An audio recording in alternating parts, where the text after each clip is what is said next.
అందుకే ఎక్కడ సుబ్రహ్మణ్యోత్పత్తి చెప్తారో అక్కడ దేవసేన సంతోషిస్తుంది. దేవసేన ఎక్కడుంటుందో తెలుసా అండి? మనలోనే ఉంటుంది. మంచి గుణములు దేవసేన, చెడు గుణములు రాక్షస సేన. చెడు గుణములను పరిమార్చగలిగిన శక్తి ఎప్పుడు వస్తుందంటే దేవసేనకి మంచి నాయకుడు దొరికితే. లోపల ఉన్న మంచి గుణములు పటుత్వాన్ని ఎప్పుడు పొందుతాయంటే స్కందోత్పత్తి వింటే, సుబ్రహ్మణ్యోత్పత్తి వింటే. అందుకే పెద్దలు అసలు సుబ్రహ్మణ్యారాధన చేయకుండా ఉండరు. పైగా కుజదోషానికి విరుగుడు సుబ్రహ్మణ్యేశ్వర స్వామి వారి ఆరాధన ఒక్కటే.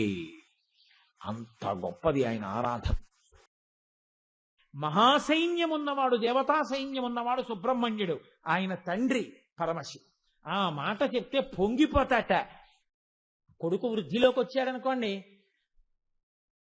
ఆయన కొడుకండి అన్నారనుకోండి, ఆ తండ్రికి ఎంత సంతోషంగా ఉంటుంది.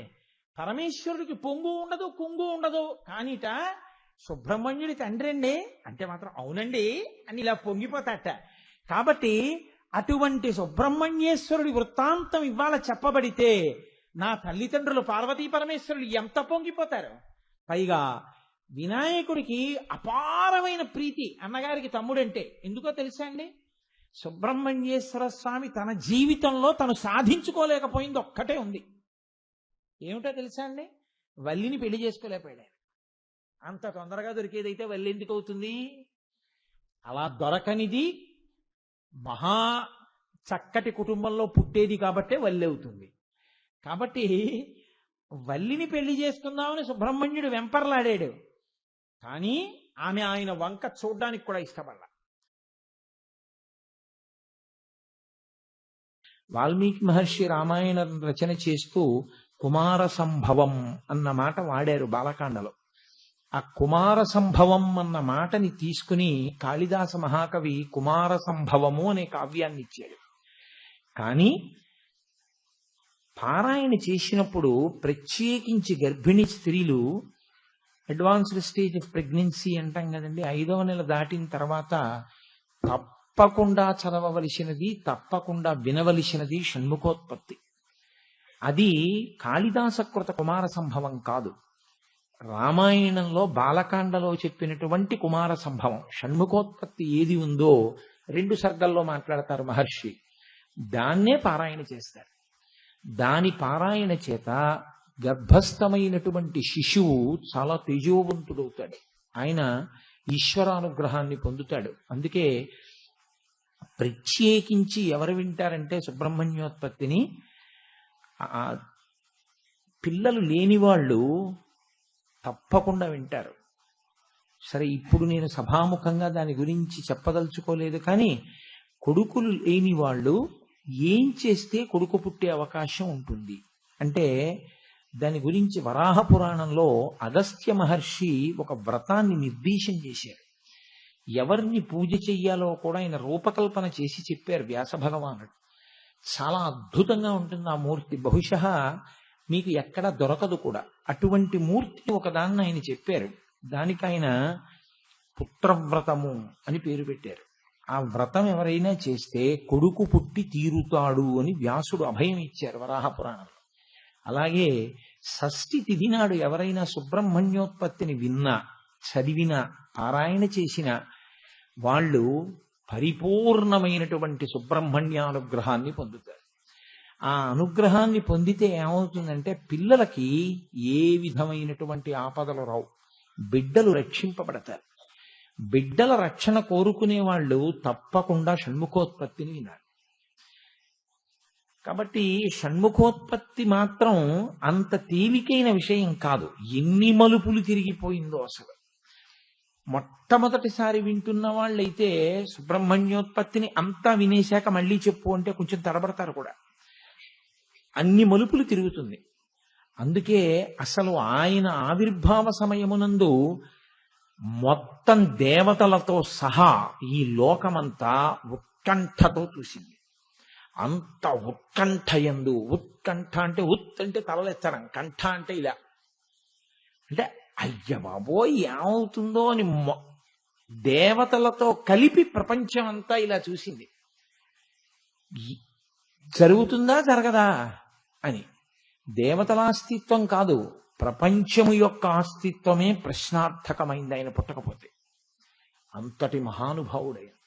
అందుకే ఎక్కడ సుబ్రహ్మణ్యోత్పత్తి చెప్తారో అక్కడ దేవసేన సంతోషిస్తుంది. దేవసేన ఎక్కడుంటుందో తెలుసా అండి? మనలోనే ఉంటుంది. మంచి గుణములు దేవసేన, చెడు గుణములు రాక్షస సేన. చెడు గుణములను పరిమార్చగలిగిన శక్తి ఎప్పుడు వస్తుందంటే దేవసేనకి మంచి నాయకుడు దొరికితే. లోపల ఉన్న మంచి గుణములు పటుత్వాన్ని ఎప్పుడు పొందుతాయంటే స్కందోత్పత్తి వింటే, సుబ్రహ్మణ్యోత్పత్తి వింటే. అందుకే పెద్దలు అసలు సుబ్రహ్మణ్యారాధన చేయకుండా ఉండరు. పైగా కుజదోషానికి విరుగుడు సుబ్రహ్మణ్యేశ్వర స్వామి వారి ఆరాధన ఒక్కటే. అంత గొప్పది ఆయన ఆరాధన. మురుగన్ మురుగన్ మురుగన్ అని మురుగన్ మరుమగన్ అంటారు వాళ్ళు. మురుగన్ మరుమగన్ అంటే మేనల్లుడు అల్లుడైనాడు అని. పార్వతీదేవి కొడుకు విష్ణుమూర్తికి మేనల్లుడు కదండి. విష్ణుమూర్తి పార్వతీదేవికి అన్నగారు. నేను తరచు మీతో అంటూ ఉంటాను, విష్ణువు తర్వాత అమ్మవారు పార్వతీదేవి అన్నా చెల్లెళ్ళు కాబట్టి నారాయణ నారాయణి. అటువంటి విష్ణువు తన కుమార్తెలైనటువంటి వల్లీ దేవసేనని ఆయనకిచ్చి వివాహం చేశాడు సుబ్రహ్మణ్యుడికి. అందుకని సుబ్రహ్మణ్యేశ్వర స్వామి వారి వలననే శైవము వైష్ణవము వియ్యం ఉంది. అందుకని మేనల్లుడు అల్లుడైనాడు అని చెప్పడం కోసం మురుగన్ మరుమగన్ అంటుంటారు ద్రవిడ దేశంలో. అంతటి మహానుభావుడు. ఆయన ఆవిర్భవించడానికి కారణం ఒక చోట పునాది పడలేదు, చాలా దూరంలో పడి ఆ తర్వాత ఆయన ఆవిర్భావానికి. ఒకానొకప్పుడు దితి కశ్యప ప్రజాపతిని అడిగింది, ఇంద్రుణ్ణి సంహరించే కొడుకు కావాలి అని ఆవిడ ఒకప్పుడు కోరుకుంది. కానీ దానిలో చిన్న దోషం వచ్చింది ఆవిడికి. గర్భంలో పిండం పెరుగుతోంది, ఇంద్రుణ్ణి చంపే కొడుకు కావాలని అడిగింది. నువ్వు దోషం లేని జీవితంతో ఉంటే వ్రతపరసమాప్తి పర్యంతము నీకు అటువంటి కొడుకు పుడతాడన్నాడు కశ్యప ప్రజాపతి. అటువంటి కొడుకు కడుపులో పెరుగుతున్నాడు. ఇంద్రుడే ఆమెకి సేవ చేస్తున్నాడు. తల్లే అవుతుంది. అదితి కొడుకు ఇంద్రుడు. దితి ఇంద్రుణ్ణి చంపే కొడుకు కావాలని అడుగుతూ ఉంటుంది. ఎందుకంటే దితి పుత్రులందరూ దైత్యులు, అదితి పుత్రులు దేవతలు. దితి ఒకరోజు పడుకుంది. ఆవిడ పడుకున్నప్పుడు జుత్తు విరబోసుకుంది. జుత్తు కింద ముడి లేకుండా విచ్చుకుని ఉంటే కేశపాశం పరమ అమంగళకరం. అప్పుడు ఎటువంటి ఉగ్రభూతములైనా ఆవహిస్తాయి స్త్రీని అని శాస్త్రం చెప్తోంది. నేను అసలు జుత్తు విరబోసుకుని ఆడది ఉండడం, అలా విరబోసుకుని ఉండగా చూడడం అన్నది సనాతన ధర్మంలో ఎన్నడూ కోరబడనటువంటి విషయం. అందుకే పెళ్లిలో కూడా ఒక మంత్రం ఉంటుంది, నువ్వు ఎప్పుడూ జుత్తు విరబోసుకుని నాకు కనపడకుండా ఉండువుగాక. జుత్తు విరబోసుకుని నీ గుండెలు బాదుకోవడం నేను చూడకుందునుగాక. నేను చెప్పక్కర్లేదు అటువంటి పరిస్థితి ఎప్పుడు ఉత్పన్నం అవుతుంది అన్నది నా నోటితో కూడా నేను ఉచ్చరించక్కర్లేదు. ఆయన నేను చూడను అటువంటి పరిస్థితి అన్నాడు అంటే వాళ్ళిద్దరూ కలిసి, ఆవిడ అలా ఏడవవలసింది, ఆయన చూడకూడదు అంటే సంతానమునకు ఏ రకమైనటువంటి బాధ రాకూడదు. అటువంటి స్త్రీ అన్ని నియమపాలనం చెయ్యవలసి ఉంటుంది, ప్రత్యేకించి గర్భిణిగా ఉన్నప్పుడు. ఆమె గడప మీద తల పెట్టుకుని కాళ్లవేపు తల, తలవేపు కాళ్ళు పెట్టి కేశపాశాన్ని విరబోసుకొని పడుకుంది. ఇప్పుడు శౌచం పోయింది, చెయ్యకూడని పని చేసింది. ఇంద్రుడు ఆమె గర్భంలోకి ప్రవేశించి పిండాన్ని నరికేశాడు. వాళ్ళు ఏడుస్తున్నారు. ఏడుస్తుంటే ఇంద్రుడు అన్నాడు, మారుదహ మారుదహ అన్నాడు. ఏడవకండి ఏడవకండి అంటూ నరుకుతున్నాడు పిండాన్ని. దితి తెలుసుకుంది, ఓ నేను తప్పు చేశాను, ఇంద్రుడు లోపలికెళ్ళి పిండాన్ని నరికేస్తున్నాడు. ఆవిడంది, మీ తమ్ముళ్ళు కదా, ఎలాగో నరికేశావు, 7 ముక్కలైపోయారు వాళ్ళు, వాళ్ళకి నువ్వు ఏదైనా పదవులు ఇయ్యి అని అడిగాడు. అంటే ఆయన అన్నాడు, తప్పు చేశారు నరికేశాను, ఇక వాళ్ళు నన్ను చంపలేరు, కాబట్టి ఇప్పుడు ఆ 7 ముక్కలైన పిండాన్ని 7గురిగా నువ్వు ప్రసవించు, ఆ 7గురికి మరుత్తులు అనబడేటటువంటి పదవులు ఇస్తాను, వాళ్ళు వాయువు మీద అధికారం కలిగి ఉంటారు. అందుకే సప్తమరుత్తులయ్యారు వాళ్ళు. దితికి బాధ ఉండిపోయింది కడుపులో. ఇంద్రుణ్ణి చంపుదామన్న కొడుకుని కనాలి అని నేను అనుకుంటే ఇంద్రుడి చేతిలో చనిపోయే కొడుకు నాకు కొడుకులు పుట్టారు. ఇంద్రుణ్ణి ఓడించగలిగిన కొడుకు పుట్టడా ఆమె కశ్యప ప్రజాపతిని అడిగింది. ఎప్పుడూ కశ్యపుణ్ణి అడుగుతారు. ఎందుకు అడుగుతారు అంటే ఆయన భర్త, యోమే భర్త సమే గురువు. ఒక నోము కానీ ఒక వ్రతం కానీ స్త్రీ చేస్తే ఎవరి కొరకు అని అడిగింది శాస్త్రం. రెండుగా విభాగం చేసింది. వివాహ పూర్వం చేసినటువంటి నోములు వ్రతాలు తండ్రి తల్లి చేయించాలి. వివాహానంతరం ఏ నోము ఏ వ్రతం అసలు తల్లిని తండ్రి చేయించమని ఏ అత్తవారు అడగకూడదు. ఎందుకో తెలుసండి, ఆ నోము ఆ వ్రతం కేవలం భర్త గురించే చేస్తున్నారు.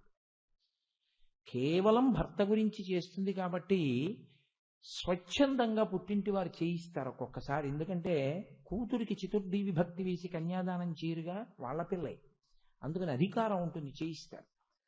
కానీ నోములు వ్రతాలు పెళ్ళయ్యాక ఎందుకు పడుతుంది అంటే భర్త ఔన్నత్యం కోసం, అత్తింటి వారి ఔన్నత్యం కోసం చేస్తుంది నోములు వ్రతాలు ఆడపిల్ల.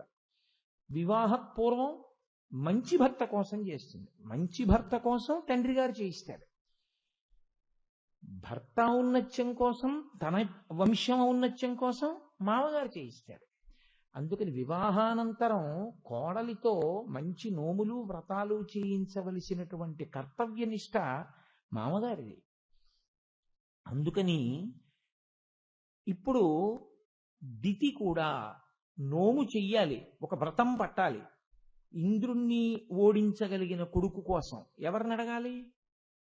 భర్తనే అడుగుతుంది. భర్తకి నమస్కరించకుండా, భర్త అనుమతి తీసుకోకుండా నోము కాని వ్రతం కాని చేస్తే దానికి ఫలితం ఇవ్వరు. ఎందుకంటే ఆ ఫలితం ఆయనకే కదా వెడుతుంది. మరి నేను ఆయన అనుమతించాలి. కాబట్టి ఆవిడ కశ్యపుణ్ణి అడిగింది. కశ్యపుడు అన్నాడు, 10,000 సంవత్సరములు తపించగలవా ఈశ్వరుడి కొరకు అన్నాడు. తపిస్తాను.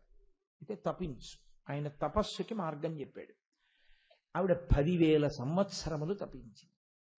వజ్రాంగుడు అని కొడుకు పుట్టాడు. అంటే ఆయన శరీరము వజ్రమే. వజ్రం వజ్రేన భిన్నయేత్. ఇంకసలు ఆయన శరీరాన్ని కూడా ఎవ్వరూ చెనకలేరు. అంతటి మహాబలవంతుడు పుట్టాడు. ఇప్పుడు అతనికి ఇంద్రుణ్ణి చెనకడం పెద్ద కష్టం ఏమిటి? కాబట్టి ఇంద్రుణ్ణి ఓడించాడు. తల్లి అంత బోధ చేసింది ఆయనకి. నీకు పూర్వం నీ అన్నలు నా కడుపులో ఉండగా ఇంద్రుడు నా కడుపులో ప్రవేశించి వాళ్ళని నరికేశాడు.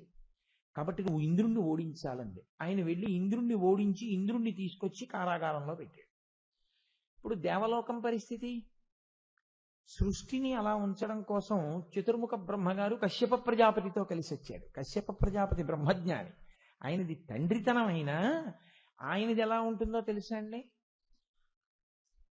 అలా ఇంద్రుడి జోలికి వజ్రాంగుడు వెడితే పొంగిపోవడం, ఈ భార్య సంతోషిస్తే ఈ భార్య సంతోషించాలండం, ఆ భార్య సంతోషించాలండం, దీనికి పూర్తి అతీతంగా ఉంటాడు కశ్యపుడు. అందుకని అట్లాంటి కొడుకు కావాలంటే దితికి మార్గం చెప్పాడు. అయ్యయ్యో ఇంద్రుడు లేకపోతే ఎలాగంటే బ్రహ్మగారితో కలిసి వచ్చాడు.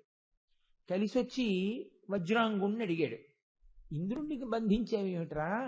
ఇంద్రుడు లేకపోతే వ్యవహారాలు నడవవు కొన్ని, కాబట్టి ఇంద్రుడిని విడిచిపెట్టావు అన్నాడు.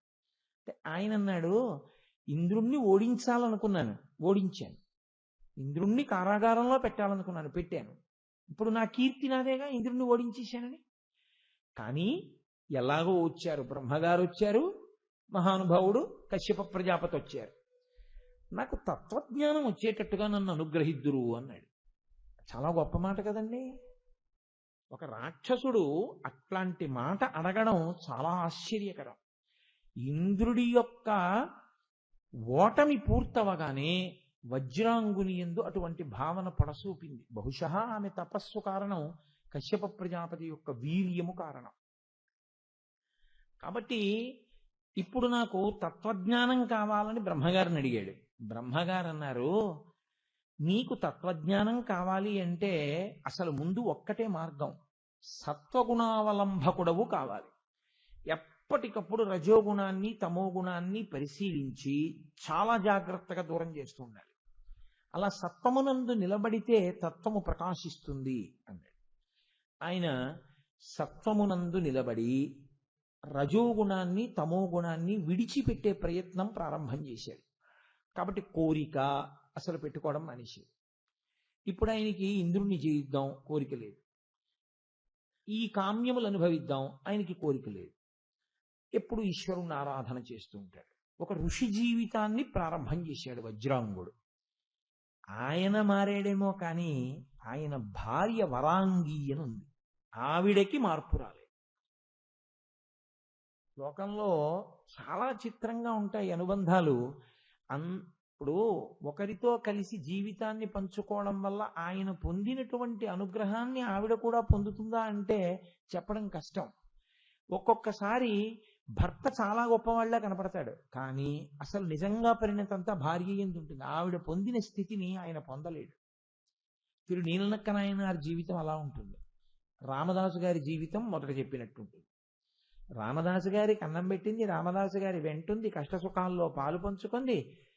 ఎప్పుడు రామదాసు గారు వైకుంఠం నుంచి విమానం వచ్చింది అంటుండేవారు. అంటుంటే అలాగే లేండి అంటుండేది ఆవిడ. ఆయనకి అదే పలవరింత. నిజంగా విమానం రాని వచ్చిందో రోజున ఆయన అన్నారు, ఉషే వైకుంఠం నుంచి విమానం వచ్చింది, ఎక్కువసేపు ఉండదు కదా, ఎక్కేస్తున్నాను రా అన్నారు. ఆవిడంది, ఇలాగే అంటారులే అని చల్ల చేస్తున్నాను, మీరు ఎక్కి వెళ్ళండి నేను వస్తాను. ఆయన ఎక్కేశారు. ఆయన రామనామం చెప్తున్నారు, పుష్పక విమానం ఎగిరిపోయింది ఆకాశంలోకి. భద్రాచలంలో అందరూ చూశారండి. అది అసలు రామదాసు గారి కథ. ఆ విమానం పైకి ఎగిరినప్పుడు అందరూ చూసి రామదాసు గారికి జై అని అరుస్తూ చూస్తుండగా ఆయన పైనుంచి రామనామం చెప్తూ వెళ్ళిపోయింది విమానం వైకుంఠానికి. ఈవిడ ఏమిటి అంత అరుస్తున్నారని బయటకు వచ్చి చూసింది.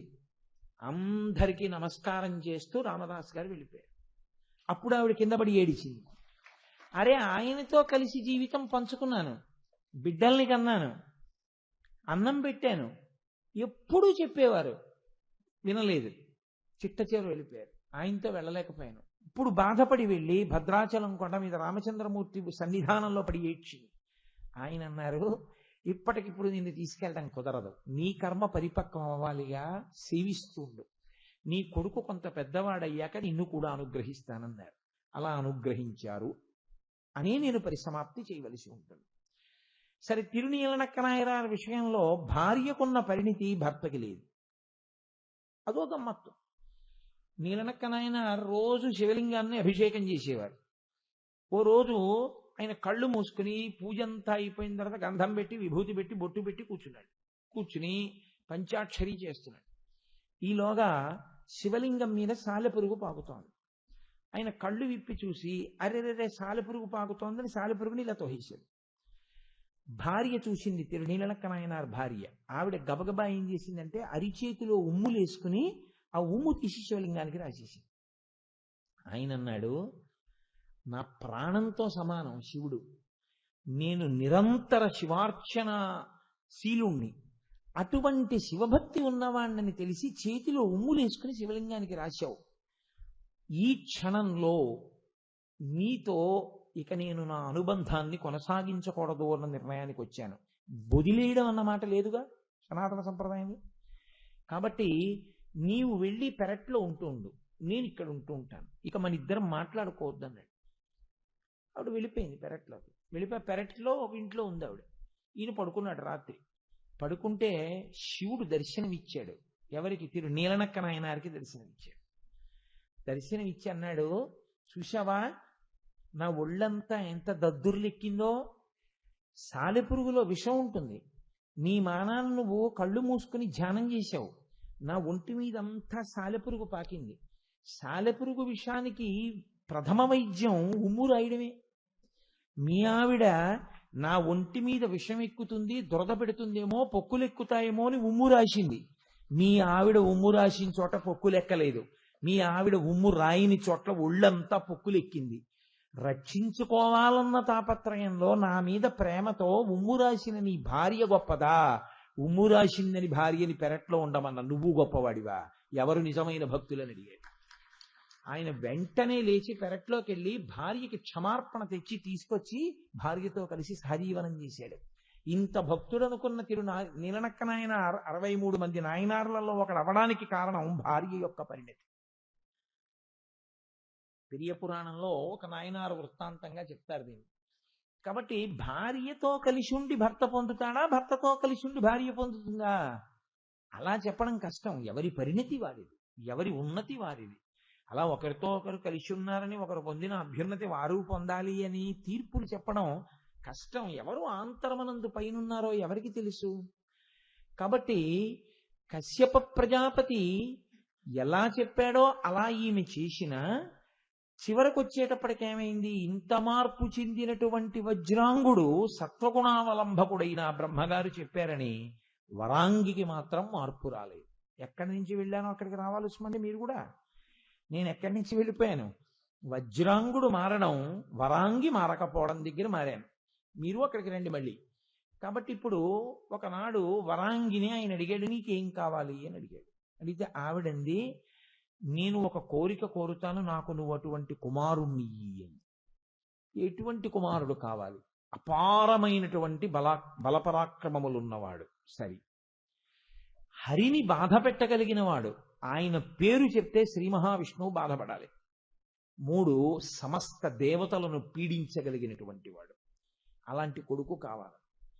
ఆయన అన్నాడు, నేనే ఇంత మారాను కదా, ఇంత తపస్సు చేసి ఇంత కారణజన్ముండయ్యుండి కూడా నువ్వెందుకు మారలేకపోయావు?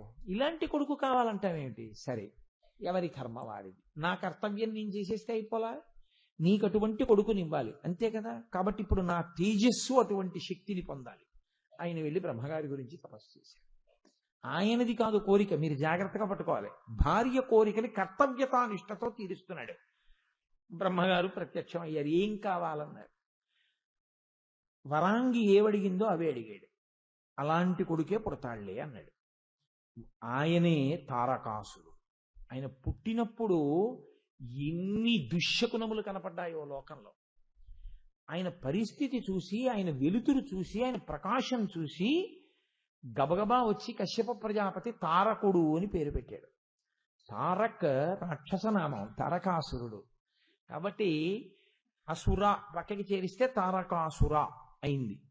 కాబట్టి ఈ తారకాసురుడు కొంచెం పెద్దవాడైన తర్వాత ఆయన కూడా తపస్సు చేశాడు.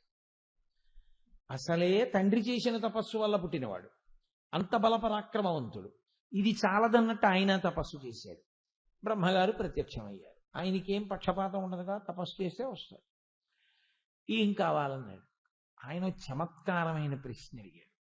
శివవీర్యము వలన, స్ఖలనమైన శివవీర్యము వలన కుమారుడు జన్మిస్తే ఆ కుమారుడి చేతిలో నేను చచ్చిపోతానన్నాడు. తథాస్తు అన్నాడు బ్రహ్మగారు. శివుని వీర్యము స్ఖలనము కాదు. ఎందుకని? కామోద్రేకమును పొందిన వాడికైతే స్ఖలనం అవుతుంది. అసలు ఆయనకి కామోద్రేకం ఏమిటి? ఆయన కాముణ్ణి కాల్చేసిన వాడు. కాబట్టి ఆయనకి స్ఖలనం అన్న మాట ఎక్కడుంది? కాబట్టి ఆయనకి కామము ఉండదు. ఆయన కామము పొందడం వలన వీర్యము స్ఖలనము అవదు. స్ఖలనం అవదు కాబట్టి ఆయనకి వీర్యము, ఆయన వీర్యము వలన కుమారుడు పుట్టను పుట్టడు.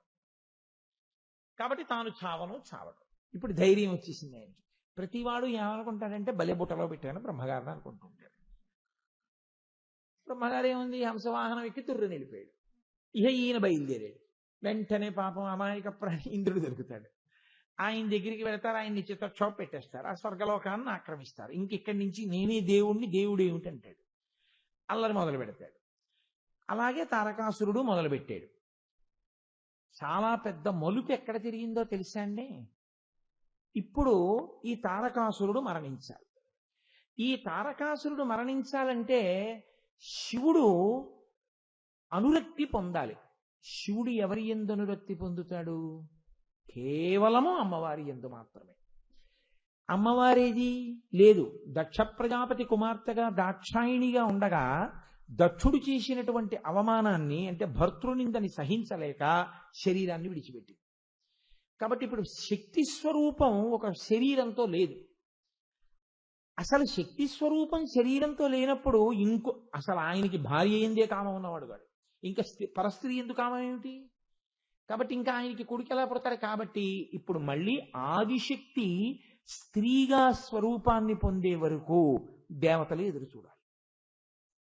అలా వీపులు పగిలిపోతున్నా ఎదురు చూశారు. అమ్మవారు ఎప్పుడు వస్తుందో అని. అది అమ్మవారంటే.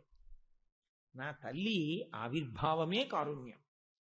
ఆమె మేనకా హిమవంతులకు కుమార్తెగా పర్వతరాజపుత్రి పార్వతి అన్న పేరుతో ఆవిర్భవించింది. తొందరంతా ఎవరిది? దేవతలది. ఎందుకని? తొందరగా కొడుకు పుట్టేయాలి. తొందరగా కొడుకు పుట్టేయాలంటే పార్వతీ కళ్యాణం అయిపోవాలి. పార్వతీ కళ్యాణం అయిపోతే శివుడికి ధర్మబద్ధమైన కామము ధర్మమే. మీరు చాలా జాగ్రత్తగా పట్టుకోవాల్సి ఉంటుంది నా మాట. ధర్మబద్ధమైన కామము ధర్మమే. అందుకుని శివుడికి ఆ విషయంలో ఒకవేళ తన భార్య యందు అనురక్తి పొందిన దాన్ని కామము అన్న మాట అనడానికి కూడా వీలుండదు. ధర్మబద్ధమైన కామము ధర్మమే. అప్పుడు ధర్మానురక్తిగా ఉండి ఉండవచ్చు. అందుకని అసలు ముందు పార్వతీ కళ్యాణం జరగాలి. పార్వతీ కళ్యాణం జరగాలి అంటే ఆవిడ అక్కడే ఉంది, సేవ చేస్తోంది. ఈయన అక్కడే ఉన్నాడు, తపస్సు చేస్తున్నాడు. ఆవిడ వస్తోంది, పువ్వులు ఇస్తోంది, ఆయన పూజ చేస్తాడు. ఆవిడ వస్తోంది, పళ్ళెడుతోంది, ఈయన తింటాడు. ఈయన అనురక్తితో ఆవిడ్ని చూడడం, ఆవిడ అనురక్తితో ఈయన్ని చూడడం. ఆవిడికి ఆయన్ని పతించేసుకుందామనే ఉంటుంది ఎప్పుడు. ఈయన మాత్రం అంత తొందరగా లొంగేవాడు ఏం కాడు. నిరంతరము తలలో తాను రమిస్తూ ఉంటాడు. ఇప్పుడు ఆయన రమిస్తే వీళ్ళకి బాధ ఏమిటి? వీళ్ళ వీపులు పగిలిపోతున్నాయి. తారకాసురుడు కొడుతున్నాడు, కొడుకు పుట్టాలి. అందుకని ఆ ఇంద్రుడు మన్మధుణ్ణి పిలిచి, నువ్వు బాణాలు వేయవయా, బాణాలు వేస్తే శివుడి మనసు కదులుతుంది. శివుడు మనసు కదిలితే ఎదురుగుండా ఉన్న పార్వతి యందు అనురక్తుడవుతాడు. వాళ్ళిద్దరికీ ఇప్పుడు కొత్తగా వివాహం జరగక్కర్లేదు, వాళ్ళ ఆది దంపతులు వాళ్ళు. అనురక్తుడైతే బిడ్డడు పుడితే మనకి తారకాసుర సంహారం అవుతుంది. కాబట్టి నువ్వు బాణాలు వేసేయండి అంటే పాపం చాలా ఏడిచాడు సుమండి. పోతన గారి వీరభద్ర విజయంలో ఎంత ఏడ్చాడో. ఇంటికెడితే రతీదేవి దెబ్బలాడింది. బుద్ధి ఉందా లేదా నీకు? శంకరుడి మీద బాణాలు వేయడం ఏమిట్రా నువ్వు అందావిడ. ఎంత ఏడ్చాడో తెలుసా అండి. ఒకవేళ నిజంగా నేను శివుణ్ణి గెలిచి ఇంటికి వస్తే నా తండ్రి విష్ణు ఒప్పుకుంటాడా? శివుడి మీద బాణం ఎందుకు వేసామని అడగడా? శివకేశవ అభేదాన్ని పోతన గారు అంత పండించారు వీరభద్ర విజయంలో. సరే, వింటాడా ఇంద్రుడు? తన పని తనకు అయిపోవాలి. నీకు నేను లేనా? అదిగో నీకు వెనకాల రావడానికి చిలకలు లేవా? అకస్మాత్తుగా వసంత ఋతువు వచ్చేదా? మనస్సుకు ఉల్లాసం కలగడానికి ముందు వీళ్ళందరూ పనిచేయరా? నీకేం పర్వాలేదు, నీ వెనకాల మేమందరం ఉన్నాం వెళ్ళన్నారు. వెళ్ళాడు, బాణాలు వేశాడు. బాణాలు ఎక్కడ వేశాడు? ఒకటి వేశాడు. శివుడికి అది తగిలి తగలగానే ఆయన మనస్సు కించిత్ వికారమును పొందినదేమో, ఏకాగ్రత భంగమైందేమో అని ఆయనకు అనుమానం వచ్చింది. ఎందుకు ఏకాగ్రత భంగమైంది? నా మనసుని కదపడానికి బాణప్రయోగం మన్మధుడు స్వతంత్రించి వేశాడా? ఆయన వెతికి చూశాడు, పొదలో ఉన్నాడు. ఆయన మూడో కన్ను విప్పాడు. ఆయన బూది కుప్పై కింద పడ్డాడు. కామారిహి, కాముణ్ణి కాల్చేశాడు. అరిహి అంటే ఏమిటో తెలుసా అండి? కాల్చేయడమే కాదు, అసలు కామానికి శత్రువు ఆయన. కాబట్టి ఇప్పుడు కొత్త సమస్య ఏమొచ్చిందంటే అసలు మన్మధుడు లేడు. ఇంకా పెళ్ళేమిటి వాళ్ళిద్దరికీ? వాళ్ళిద్దరికీ కాదు, అసలు లోకంలో ఎవరికీ పెళ్లి ఉండదు, ఎవరూ పెళ్లి చేసుకోరు. స్త్రీ ఎందు ఎవరికి అనురక్తి ఉండదు, పురుషుని ఎందు స్త్రీకి అనురక్తి ఉండదు. కాబట్టి ప్రత్యుత్పత్తి ఉండదు, ఆగిపోయింది సృష్టి. ఇప్పుడు మళ్ళీ ఎవరు ముందుకు రావాలి అడిగేసి? వీళ్ళెవ్వరూ ఇంకా చేయగలిగింది ఏం లేదు. ఇక మళ్ళీ శివ అంటే 50 మైళ్ళ దూరంలో నిలబడుతున్నారు. అప్పుడు అమ్మవారు ఏం చేసిందంటే తను తీసుకున్న ఆయుధాలు, ఆ మన్మధుడి చెరుకు విల్లు పుష్పబాణాలు తాను పుచ్చుకుంది. శివకామ సుందరి అయి కాముణ్ణి కాల్చిన వాణ్ణి పెళ్లిపీటల మీదకి తీసుకొచ్చి కూర్చోబెట్టింది. అది కూడా అంత తేలిగ్గా అయిపోయిందని మీరు అనుకోకండి. ఆవిడ తపస్సు చేస్తే తన పెళ్లి తానే చెడగొట్టుకోవడానికి ప్రయత్నించిన వాడు శంకరుడు. ఆయన అంత గాంభీర్యం ఉన్నవాడు. ఎందుకంటే తీరా ఆవిడ తపస్సు మొదలెట్టింది, పరమశివుడు అనుగ్రహించి ఇచ్చు, కానీ ఆయన బాహ్య సౌందర్యమునకు లొంగేవాడు కాడు, అంతఃసౌందర్యమునకు లొంగుతాడు. కాబట్టి ఇప్పుడు ఆవిడ పైన అందానికి ఆవిడ వెంపర్లాడలేదు, అపర్ణ అయిపోయింది. అంటే ఆకులు కూడా తినడం మాని తపస్సు చేసి, ఆకులు కూడా మాని తపస్సు చేయడం మొదలు పెడితే క్షీణించిపోరండి, బాహ్య సౌందర్యం పోదు. ఆవిడ అలా శుష్కించిపోయాక ఒక బ్రహ్మచారి రూపంలో వచ్చి ఆ శివుడితో నీకు పెళ్ళేమిటమ్మా అని శివనింద మొదలెట్టాడు. ఆవిడికి కోపం వచ్చి చిలికెత్తెల్ని పిలిచి వీడిని ఈడిచేయండి అవతలకండి. అప్పుడు నిజరూప దర్శనం ఇచ్చాడు. నిజరూప దర్శనం ఇచ్చి నిన్ను పెళ్లి చేసుకుంటా అన్నాడు. అంటే ఆవిడంది, అలా చేసుకుంటే నేను ఒప్పుకోను. ఇంత తపస్సు చేసి నిన్ను పెళ్లి కొప్పించిన తర్వాత ఏదో చటుక్కుని నువ్వు నా పాణిగ్రహణం చేసేస్తే అలా కుదరదు. ఒక లక్షణం ఒకటి ఉంది, కన్యావరణం అని. మగ పెళ్ళివాడు ఉంటాడే పెళ్లి కొడుకు తల్లిదండ్రులు పెళ్లి కొడుకు కలిసి పండితులకు తాంబూలం ఇచ్చి నా కొడుక్కి తగినటువంటి కన్యని అన్వేషించండి అని నియామకం చెయ్యాలి. ఇప్పుడు నా కొడుకున్నాడు అనుకోండి, ఓ ఏడాదిలో పెళ్లి చేసేద్దాం అనుకున్నాను అనుకోండి, నేను ఏదో శుభముహూర్తం చూసుకోవాలి. చూసుకుని ఆ రోజున ఏం చేయాలంటే, నేను యథార్థం చెప్తున్నానండి, నేను ఆ రోజున ఏం చేయాలంటే, నా దగ్గర ఉండే పెద్దలు కొంతమంది నాకు పరిచయం ఉంటారు కదా, ఆ పరిచయం ఉన్నటువంటి పెద్దలు, ఏ గోపాలకృష్ణ గారు ఇలాంటి వాళ్ళను నలుగురిని పిలిచి, లేదా నేను వాళ్ళ ఇంటికి వెళ్ళి నేను కోడల్ని తెచ్చుకుందాం అనుకుంటున్నాను. నా కుటుంబ సంప్రదాయం, నా కుటుంబం యొక్క పరువు ప్రతిష్టలు, కీర్తి మీకు తెలుసు. వాటికి విఘ్నము కలగకుండా, అవి పాడవకుండా కొనసాగింపు చేయగలిగినటువంటి అమ్మాయి ఎక్కడుందో మీకు తెలిసి ఉంటుంది. మీరు వెతికి రండి అని పంపించాలి. కళ్యాణంలో కూడా అదే చేస్తాం కన్యావరణ అంటే. అప్పుడు వీళ్ళేం చేస్తారంటే, ఆడపిల్లని ఇంటికి ఎడతారు. వెళ్ళి ఆ ఆడపిల్ల ఏం చేస్తూ ఉండాలి? ఆ అమ్మాయి జుత్తు విరబోసుకుని తిరుగుతుండకూడదు. ఆ అమ్మాయి అమ్మవారి పూజ చేసుకుంటూ ఉండాలి. అందుకని గౌరీ పూజ చేసుకుంటూ ఉంటుంది అప్పుడు. అది శుభం. కాబట్టి ఆ అమ్మాయి పూజ చేసుకుంటున్న టైంలో వీళ్ళు వెళ్ళి అడుగుతారు, ఏమయ్యా ఫలానా పెళ్లి కొడుక్కి మీ అమ్మాయిని ఇవ్వయా అని పెళ్లి కొడుకు యొక్క ప్రవర చెప్తారు. అప్పుడు ఈమెం చేస్తాడంటే, తన ప్రవర తాను చెప్పి, సరే మా అమ్మాయిని ఇస్తాను అని మాట ఇస్తాడు పెద్దలకి. అప్పుడు ఆ పెద్దలు వచ్చి చెప్తారు, ఏమంటే మీ అబ్బాయికి వాళ్ళ అమ్మాయిని ఇస్తానన్నారు, వాళ్ళ అమ్మాయి బాగుంటుందని. అప్పుడు ఈయన ఏం చేస్తాడంటే, అందుకని పెద్దలు నిశ్చయించినారుగానా, వాళ్ళిద్దరూ నిశ్చయించేసుకున్నాక నిర్ణయించే పెద్దలు ఎవరు? అది కాదు, తన పాత్ర ఏమైనా ఉందా, కన్యావరణ ఏమైనా ఉందా? పెద్దలు నిశ్చయించినారుగానా ఏతత్ శుభముహూర్తమునకు తామెల్లరూ ఇచ్చేసి సైడ్ హెడ్డింగ్ల పెళ్లి కార్డులు వేయకూడదు. వాక్య నిర్మాణం చేసే వెయ్యాలి. విందు, బొంద ఇలా సైడ్ హెడ్డింగ్లు పెట్టి శుభలేఖలు ఏంటి, అది ఫ్రమ్ టు టైములు 12 నుంచి 2 గంటల వరకు విందు, 2:05కి వస్తే వెనక్కి పో, అలా ఉండకూడదు.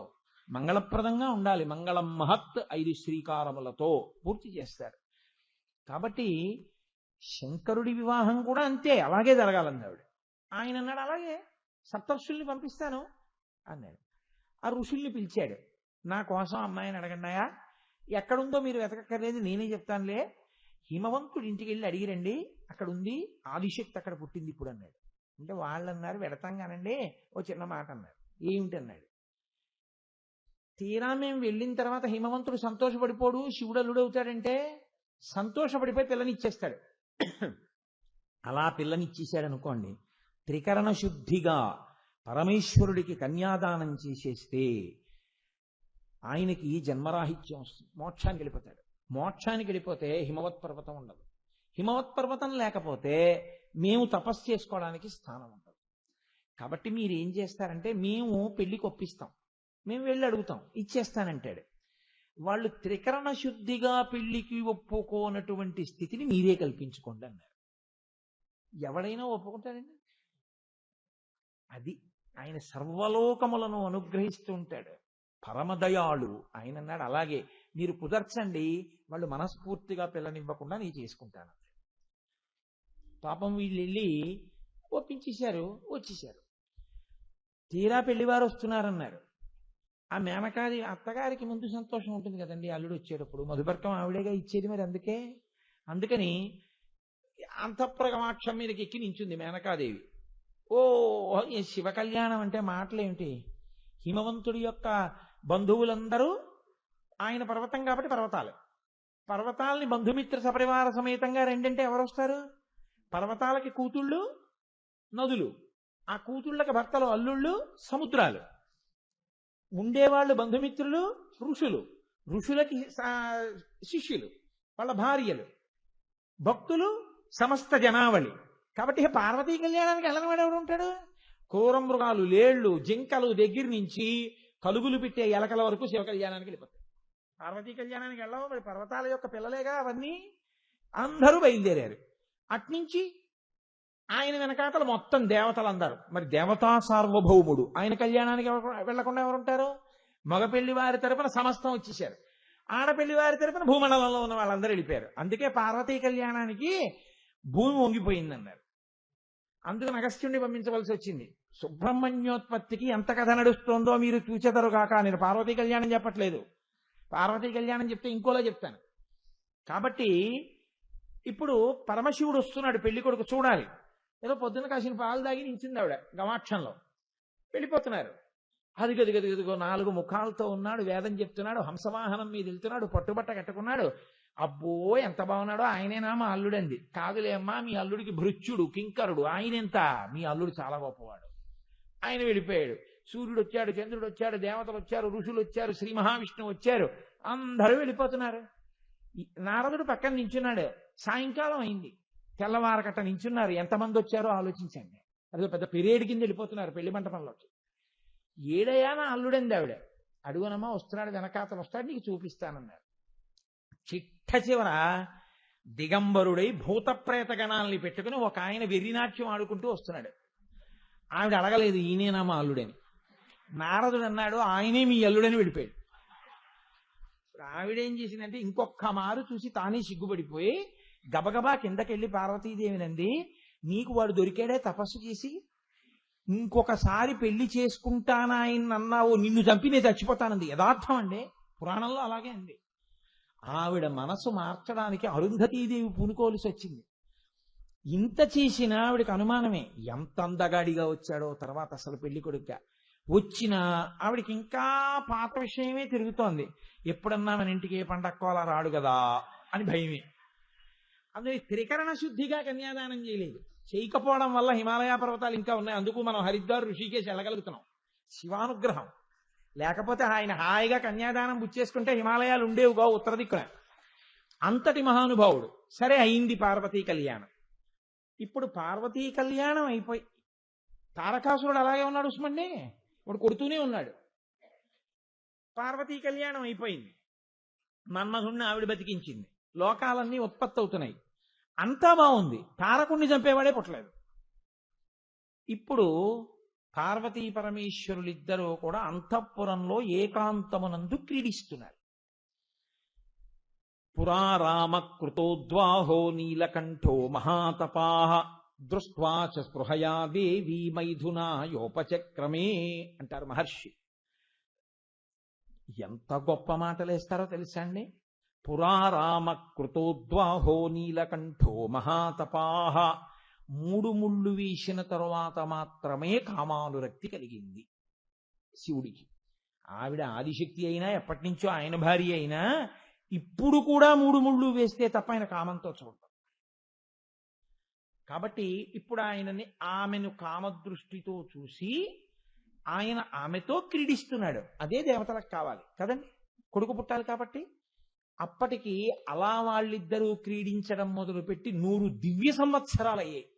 మామూలు మన లెక్కలో సంవత్సరాలు కావు, దివ్య సంవత్సరములు 100 సంవత్సరములు. అసలు బయటికే రాలేదు వాళ్ళిద్దరు.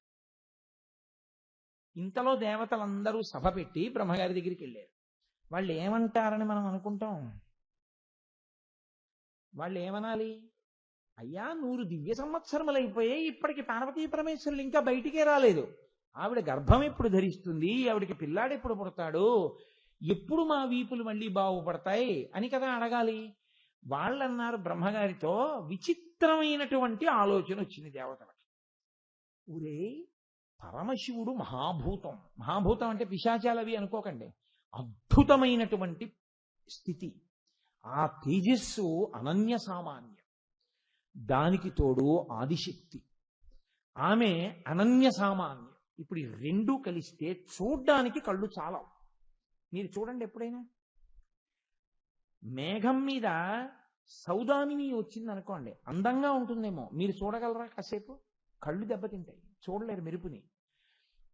కాబట్టి ఇప్పుడు వాళ్ళిద్దరి కలయికకి ఇంకొక మహాభూతం ఆవిర్భవిస్తే, ఇంకొక తేజోవంతమైన ప్రాణి వస్తే అసలు మనం తట్టుకోగలమా, మనం చూడగలమా? అటువంటి భూతమును ఈ సృష్టి ముయ్యగలదా? వీళ్ళకి ఎందుకు చెప్పండి, వీళ్ళకి అటువంటి ఆలోచన వచ్చింది. కాబట్టి వాళ్ళు అన్నారు, అవును రోయ్ చాలా గొప్ప ఆలోచన, మనం వెంటనే కైలాసానికి వెళ్ళి శంకరుణ్ణి పిలుద్దాం. ఆర్తత్రాణపరాయణుడు కనుక ఎలుగెత్తి అరిస్తే బాధతో ఆయన బయటకు వచ్చేస్తాడు. బయటకు వచ్చేశాక మనం ఆయనతో ఒక మాట చెప్దాం, అయ్యా నీ భార్యతో క్రీడించవద్దు, వీరొక మహాభూతము ఆవిర్భవిస్తే మేము తట్టుకోలేం, అందుకని మీరు వెంటనే మీ తేజస్సు మీ యందే నిలబెట్టుకుని మీ ఇద్దరూ తపస్సుకు వెళ్ళిపోండి అని చెప్దాం. అయితే అలాగే బ్రహ్మగారితో సహా దేవతలందరూ బయలుదేరి శంకరుడి యొక్క కైలాసం దగ్గర నిలబడ్డారు. సరే, ఇక్కడ నేను మీకు మళ్ళీ ఇంకొక విషయాన్ని చెప్పవలసి ఉంటుంది, చెప్పకపోతే అది పూర్తవుతుంది. అదే నేను మీతో చెప్పింది, ఇన్ని మలుపులు తిరిగిపోతున్నాయి. అసలు దేవతలు ఇలా ఎందుకు అడగాలి? ఇలా అడుగుతారు అని మనం ఊహించం కదా కథకున్న నేపథ్యంలో. అదేం ఆలోచన వాళ్ళు అలా ఎందుకు అడుగుతున్నారు శంకరుణ్ణి అంటే, దానికి ఒక పెద్ద చమత్కారం ఒకటి ఉంది. ఒకానొకప్పుడు బ్రహ్మమానసపుత్రుడు సనత్కుమారుడు, సనక సనందనాదులు అంటాం కదండి, నలుగురు బ్రహ్మజ్ఞానుల్లో సనత్కుమారుడు ఒకడు. ఆయన పుట్టుకతో బ్రహ్మజ్ఞాని, ఎప్పుడూ పిల్లవాడిగానే ఉంటాడు. ఆయన ఒకరోజు నిద్రపోతుంటే ఆయనకి కల వచ్చింది. అసలు కల రాదు వాళ్ళకి, ఎందుకో తెలుసా అండి? కలకి సాక్షి, నిద్రకు సాక్షి, వాళ్ళు ఎప్పుడూ తురీయావస్థలో ఉంటారు. ఆయన కలయందు ఆ కలని చూసి ఉద్రేకపడ్డాడు. అంటే అవస్థలోకి జారాడా లేదా? అరే, ఇలా ఎందుకు జరిగింది, నాకు కల రావడం ఏమిటి, నేను ఆ కలలో ఉద్రేకపడడం ఏమిటి, ఏమిటి ఆ కల అంటే, రాక్షస సైన్యములు దేవతా సైన్యమును బాధపెడుతున్నట్టు తాను దేవతా సైన్యమునకు నాయకత్వం వహించి రాక్షస సైన్యాన్ని ఓడిస్తున్నట్టు. అది ఒక బ్రహ్మజ్ఞానికి, ఒక సాధకుడికి యుద్ధాలు, కత్తులు, కఠారులు కళ్ళెందుకు రావాలి? ఎక్కడో ఏదో ఉండాలిగా. మీరు దేని గురించి బాగా ఆలోచించి పడుకున్నారో సాధారణంగా అది కలగా వస్తూ ఉంటుంది. మనసులో ఎక్కడో ఉండిపోయినటువంటి ఆలోచనలే కలలుగా వస్తుంటాయి. నేనెప్పుడు యుద్ధాల గురించి ఆలోచించలేదే. ఆలోచనలకు అతీతంగా ఉండే నాకు యుద్ధం గురించి కల ఏమిటి? అడగాలి నాన్నగారిని. కాబట్టి ఆయన తండ్రి చతుర్ముఖ బ్రహ్మగారి దగ్గరికి వెళ్ళాడు. వెళ్ళి, నాన్నగారు నాకు రాత్రి కల వచ్చింది, అందులో దేవతా సైన్యానికి నేను అధ్యక్షం వహించాను, యుద్ధం చేశాను, రాక్షస సైన్యాన్ని ఓడించాను, నాకు ఇలా కల ఎందుకు వచ్చిందని అడిగాడు. అయితే బ్రహ్మగారు అన్నారు, వెనకటి జన్మలో నువ్వు ఒక బ్రాహ్మణుడిగా జన్మించావు, వేదం అంటే నీకు అపారమైనటువంటి నమ్మకం, నువ్వు ఆ వేదాన్ని ఎంతో నిష్ఠతో చదివావు, వేదాంతర్గతముగా కొన్ని కథల్లో వేద ప్రమాణాన్ని, వేదాన్ని నమ్ముకున్న దేవతల్ని, వేదాన్ని నమ్ముకున్న బ్రాహ్మణుల్ని, యజ్ఞయాగాది క్రతువుల్ని, భక్తులైన వారిని రాక్షసులు ఇబ్బంది పెట్టారు అని 10 మాటలు చదివి, ఈ దిక్కుమాలిన రాక్షసుల్ని చంపేయాలి నేను దేవసేనకు అధ్యక్షం వహించి అని వ్యగ్రత పడ్డావు. ఆనాడు నువ్వు పడ్డ వ్యగ్రత అలా ఉండిపోయి జీవుని యందు ఇవాళ కలగా బయటకు వచ్చింది. అంటే ఆయన అన్నాడు, నాన్నగారు ఆ భావన ఇప్పటికీ ఉండిపోయిందా అన్నాడు. అనుభవిస్తే తీరిపోతుంది కదూ, కాబట్టి దేవసేనకి నువ్వు ఆధ్యక్షం వహిద్దు గాని విలే అన్నాడు. అలాగే నాన్నగారు అన్నాడు సనత్ కుమార్. అని ఆయన వచ్చేసాడు. ఆయన బ్రహ్మజ్ఞాని. బ్రహ్మజ్ఞానికి ఇది చేస్తున్నాను ఇది చెయ్యట్లేదు అని ఉండదు, ఆయన అన్నిటికీ అతీతావస్థలో ఉంటాడు. కాబట్టి ఆయన వచ్చి కూర్చున్నాడు. కూర్చుంటే పార్వతీ పరమేశ్వరులకు బ్రహ్మజ్ఞానులంటే మహా ఇష్టం వాళ్ళకి.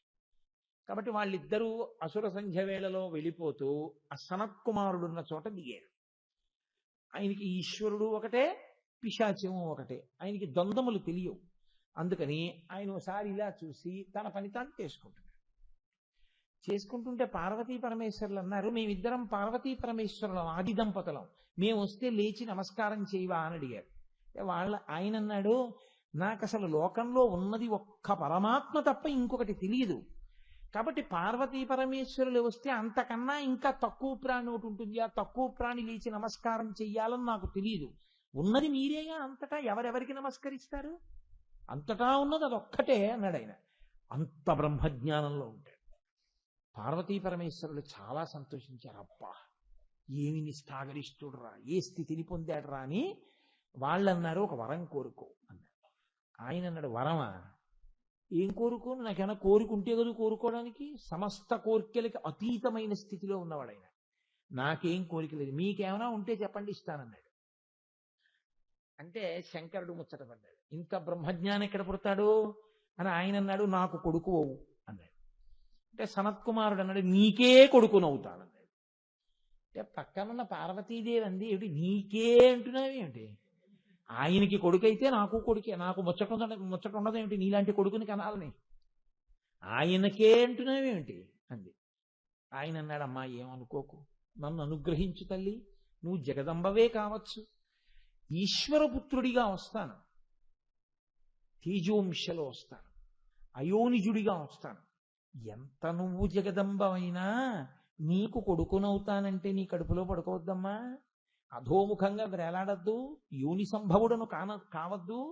అందుకనమ్మా నన్ను మినహాయించు, నేను నీకు కుమారుడిగా అంటే నీ గర్భస్థముగా ఉండి బయటికి రాను, శివకుమారుడిగా శివ తేజస్సుగా అయోనిజుడిగా శివుడికి కొడుకునవుతాను. ఆవిడంటే అదేమిటయా లోకంలో అలా ఉంటుందా ఎక్కడైనా? కొడుకు అంటే దంపతులకే కొడుకు, నాకు కొడుకు నా భార్యకి కొడుకే, అంతేగాని నాకు కొడుకై నా భార్యకి కొడుకు కాకపోతే అంతకన్నా దోషం ఇంకోటి ఉంటుందా? అప్పుడు నా శీలము ప్రశ్నార్థకమై కూర్చుంటుంది కదా. కాబట్టి అలా ఉండకూడదు, మాకిద్దరికీ కొడుకు కావాలంది. ఆయన అన్నాడమ్మా ప్రార్థన చేస్తున్నానుగా, నాకు ఇష్టం ఉండదమ్మా అలాగా, నేను అలా గర్భస్థ నరకాలవి నేను అనుభవించను, నన్ను మినహాయించి అన్నాడు. ఆవిడంది, సరే నేను ఒక వరం అడుగుతాను, అలా పుట్టు నా స్పర్శ ఉండాలి తల్లిగా అంది. ఆయన అనుగ్రహించాడు. అది నేను ఇంకొక చోట మనవి చేస్తాను, ఆ మలుపు మళ్ళీ ఇంకో చోట ఇప్పుడు చెప్పాను అనుకోండి మీకు ఆ మలుపు అందదు. అలా అంటాను, మీకు నాకన్నా ఎక్కువ తెలుసు కాబట్టి సరే అని సనత్కుమారుడు అన్నాడు. పార్వతీ పరమేశ్వరులు వచ్చేశారు. ఇప్పుడు సనత్కుమారుడే రావాలి దేవసేనకి ఆధిపత్యం వహించడానికి సుబ్రహ్మణ్యుడిగా. దేవసేనాధిపత్యం సుబ్రహ్మణ్యుడిది. సనత్కుమారుడికి శివుడిచ్చిన వరం ఏమిటి? పార్వతీదేవి యొక్క స్పర్శ ఉండదు అని కదా. అంటే బాహ్యంలో శివుడికి కొడుకుగా వస్తాను, అయోనిజుడిగా వస్తాను కదూ. అక్కడ సనత్కుమారుడికి ఇయ్యబడినటువంటి వరము వలన కలిగిన ప్రకంపన దేవతల యందు ఈ ఆలోచన పుట్టించి అందుకొచ్చారు వాడు. వచ్చి వాళ్ళన్నారు, దేవదేవ మహాదేవ సర్వస్యాస్య హితే రత న లోకాధారయిష్యంతి తవ తేజా సురోత్తమా అన్నారు. బయట నిలబడి పెద్ద ఏడుపు ఏడిస్తే వచ్చేస్తాడు అంతే శంకరుడు. ఆయన లోపల భార్యతో క్రీడిస్తున్నాడు. వీళ్ళందరూ శివ శంకర భూతనాథ మహాదేవ హరహర శంభో అని అరిచారు. ఏమైందిరా పిల్లలకి అని గబగబా పరిగెత్తుకొచ్చాడు. ఏమిరా ఏమైంది మీకు అన్నాడు. దేవదేవ మహాదేవ సర్వలోక హితేరత, నీవు సమస్త లోకముల యొక్క క్షేమాన్ని కోరుకునేటటువంటి వాడివి. సర్వస్యాస్య హితేరత, నీ తేజస్సుని ఎవ్వరూ భరించలేరు. ఇప్పుడు పార్వతీదేవి యందు నీ తేజస్సు ప్రవేశిస్తే తత్ఫలితముగా వచ్చేటటువంటి ప్రాణిని మేమెవ్వరం తట్టుకోలేము. అందుకని నలోకాధారయిష్యంతి తవ తేజ సురోత్తమ, ఏ లోకము తట్టుకోలేదు కాబట్టి నువ్వు ఒక ఉపకారం చెయ్యి, నీ తేజస్సు నీ యందే ఉంచుకో, అమ్మవారి తేజస్సు అమ్మవారి యందే ఉండని, మీ ఇద్దరి తేజస్సుల్ని కలవనివ్వద్దు, ఇద్దరూ కలిసి తపస్సు చేసుకోండి అన్నాడు.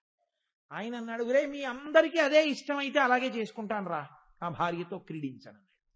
ఆయన భక్తవర ప్రదాత, ఆయనకి ఇది ఇవ్వడమా ఇది ఇవ్వకపోవడమా అని ఉండదు శంకరుడికి. కాబట్టి అందుకే అలా వరాలు ఇస్తాడు. నేను కూడా నీ చేతిలో ఓడిపోతానంటాడు శ్రీ మహావిష్ణువు దగ్గర. అది ఆయన యొక్క గొప్పతనం.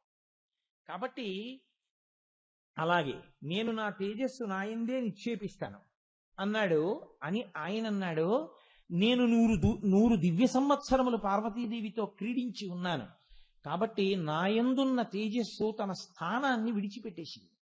విడిచిపెట్టేయడం వల్ల తేజస్సు స్ఖలనమవుతోంది. ఇప్పుడు మీరు పార్వతీదేవి యందు ప్రవేశపెట్టద్దన్నారు ఆ తేజస్సుని. ఎవరు పట్టుకుంటారు మీలో ఆ తేజస్సుని?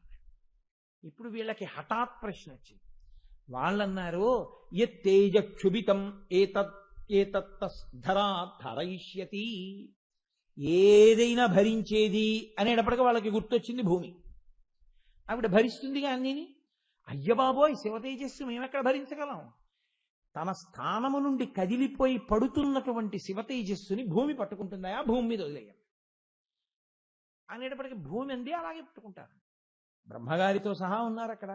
ఇంతమంది దేవతలు అడిగితే కాదనలేక ముందుకొచ్చి పట్టుకుంటారండి. అనగానే శివుడు రేతస్థానం నుంచి కదిలినటువంటి వీర్యాన్ని భూమి మీద వదిలిపెట్టాడు. ఆ శక్తి, దాని తేజస్సు, దాని యొక్క వేడి భూమి భరించలేకపోయింది. అది భూమి అంతా వ్యాప్తి చెందిపోతోంది.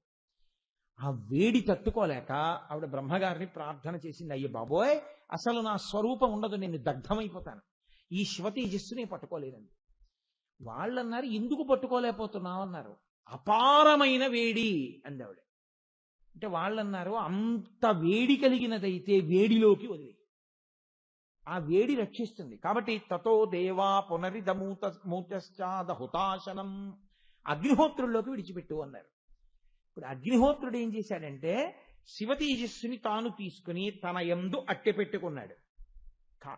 శివ తేజస్సుని కాల్చగలిగిన వాడు కాడు అగ్ని, అందుకని తన యందు దాచాడు. ఆయన యందు ఉండిపోయింది శివ తేజస్సు. వీళ్ళు వెళ్ళిపోయారు. ఆయన పార్వతీదేవిని పిలిచి, మనం పశ్చిమ దిక్కుకి తపస్సుకి వెళ్ళిపోదాం, పిల్లలకు మాట ఇచ్చాను, ఇక నేను నీతో క్రీడించానన్నాడు.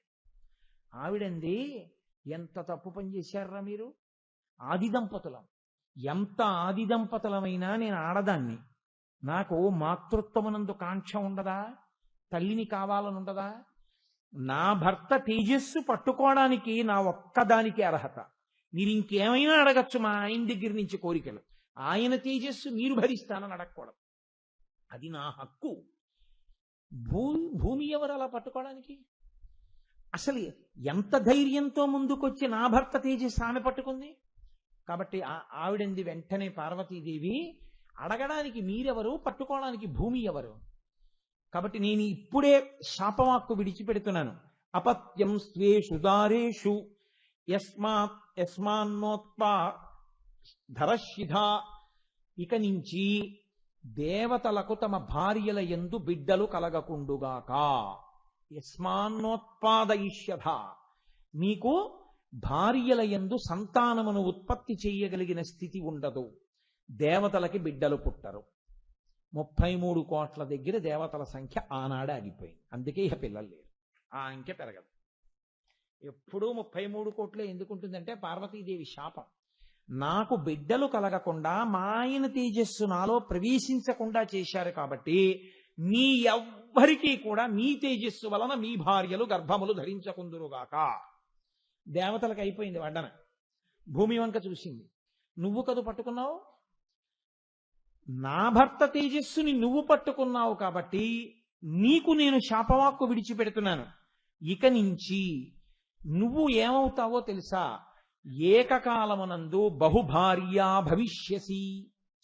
నువ్వు ఒక్కదానివే ఆడదానివి, కానీ నువ్వు అనేక మంది పురుషులకు భార్య వగుదువుగాక. అందుకే ఆ భూమినే ఓ ముక్క పరిపాలించేవాడు ఆయన భూమిపతి, పక్క ముక్క పరిపాలించేవాడు ఆయన భూమిపతి, అక్కడ పరిపాలించేవాడు ఆయన భూమిపతి, ఇంకోడు ఇంకో భూమిపతి, ఉన్నదొక్క భూకాంత. ఈ భూకాంతకి ఎంతమంది పతులో, ఏకకాలమునందు ఇంతమంది పతులకి నువ్వు భార్య అవుతావు. కాబట్టి అందుకే ఇంతమంది రాజులకి పేరేమిటంటే భూమిపతులే. భూపతి భూపతి భూపతి. అక్కడతో ఆవిడ విడిచిపెట్టే లేదు. నీవు ఏమవుతావో తెలుసా, ఇక నుంచి ఒక రూపంతో నీవు ఉండకుందువుగాక, నీ యందు అనేక రూపములుగా మారిపోతావు.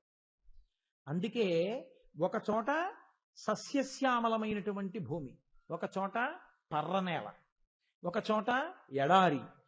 భూమి అంతా ఒకలా ఉండకుండా భూమి అనేకముగా మారిపోయింది ఆనాటి నుంచి.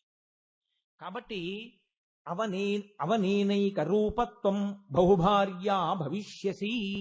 నీవు ఒక్కతివే, కానీ అంతటా ఒకలా ఉండవు, ఒక్కొక్క చోట ఒక్కొక్కలా అయిపోతావు. అంతేకాదు, అంటే అన్నిటికన్నా పెద్ద నేరం ఇది, ఆడదాని రగుల్కోవడం అంటారు చూసారా, అత్యంత కోపం వచ్చేటటువంటిది.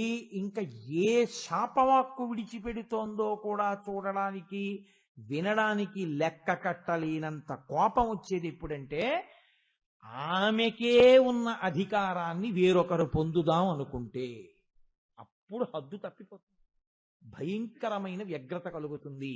ఆదిశక్తి చూపించింది ఆ విషయాన్ని. ఆవిడంది నచ పుత్ర కృతాం ప్రీతిం మత్క్రోధ కలుషీకృత. లోకంలో ఏ ఆడదానికైనా ఏ కోరిక ఉంటుందో తెలుసా? భర్త తన వలన సంతోషాన్ని పొందాలని ఉంటుంది.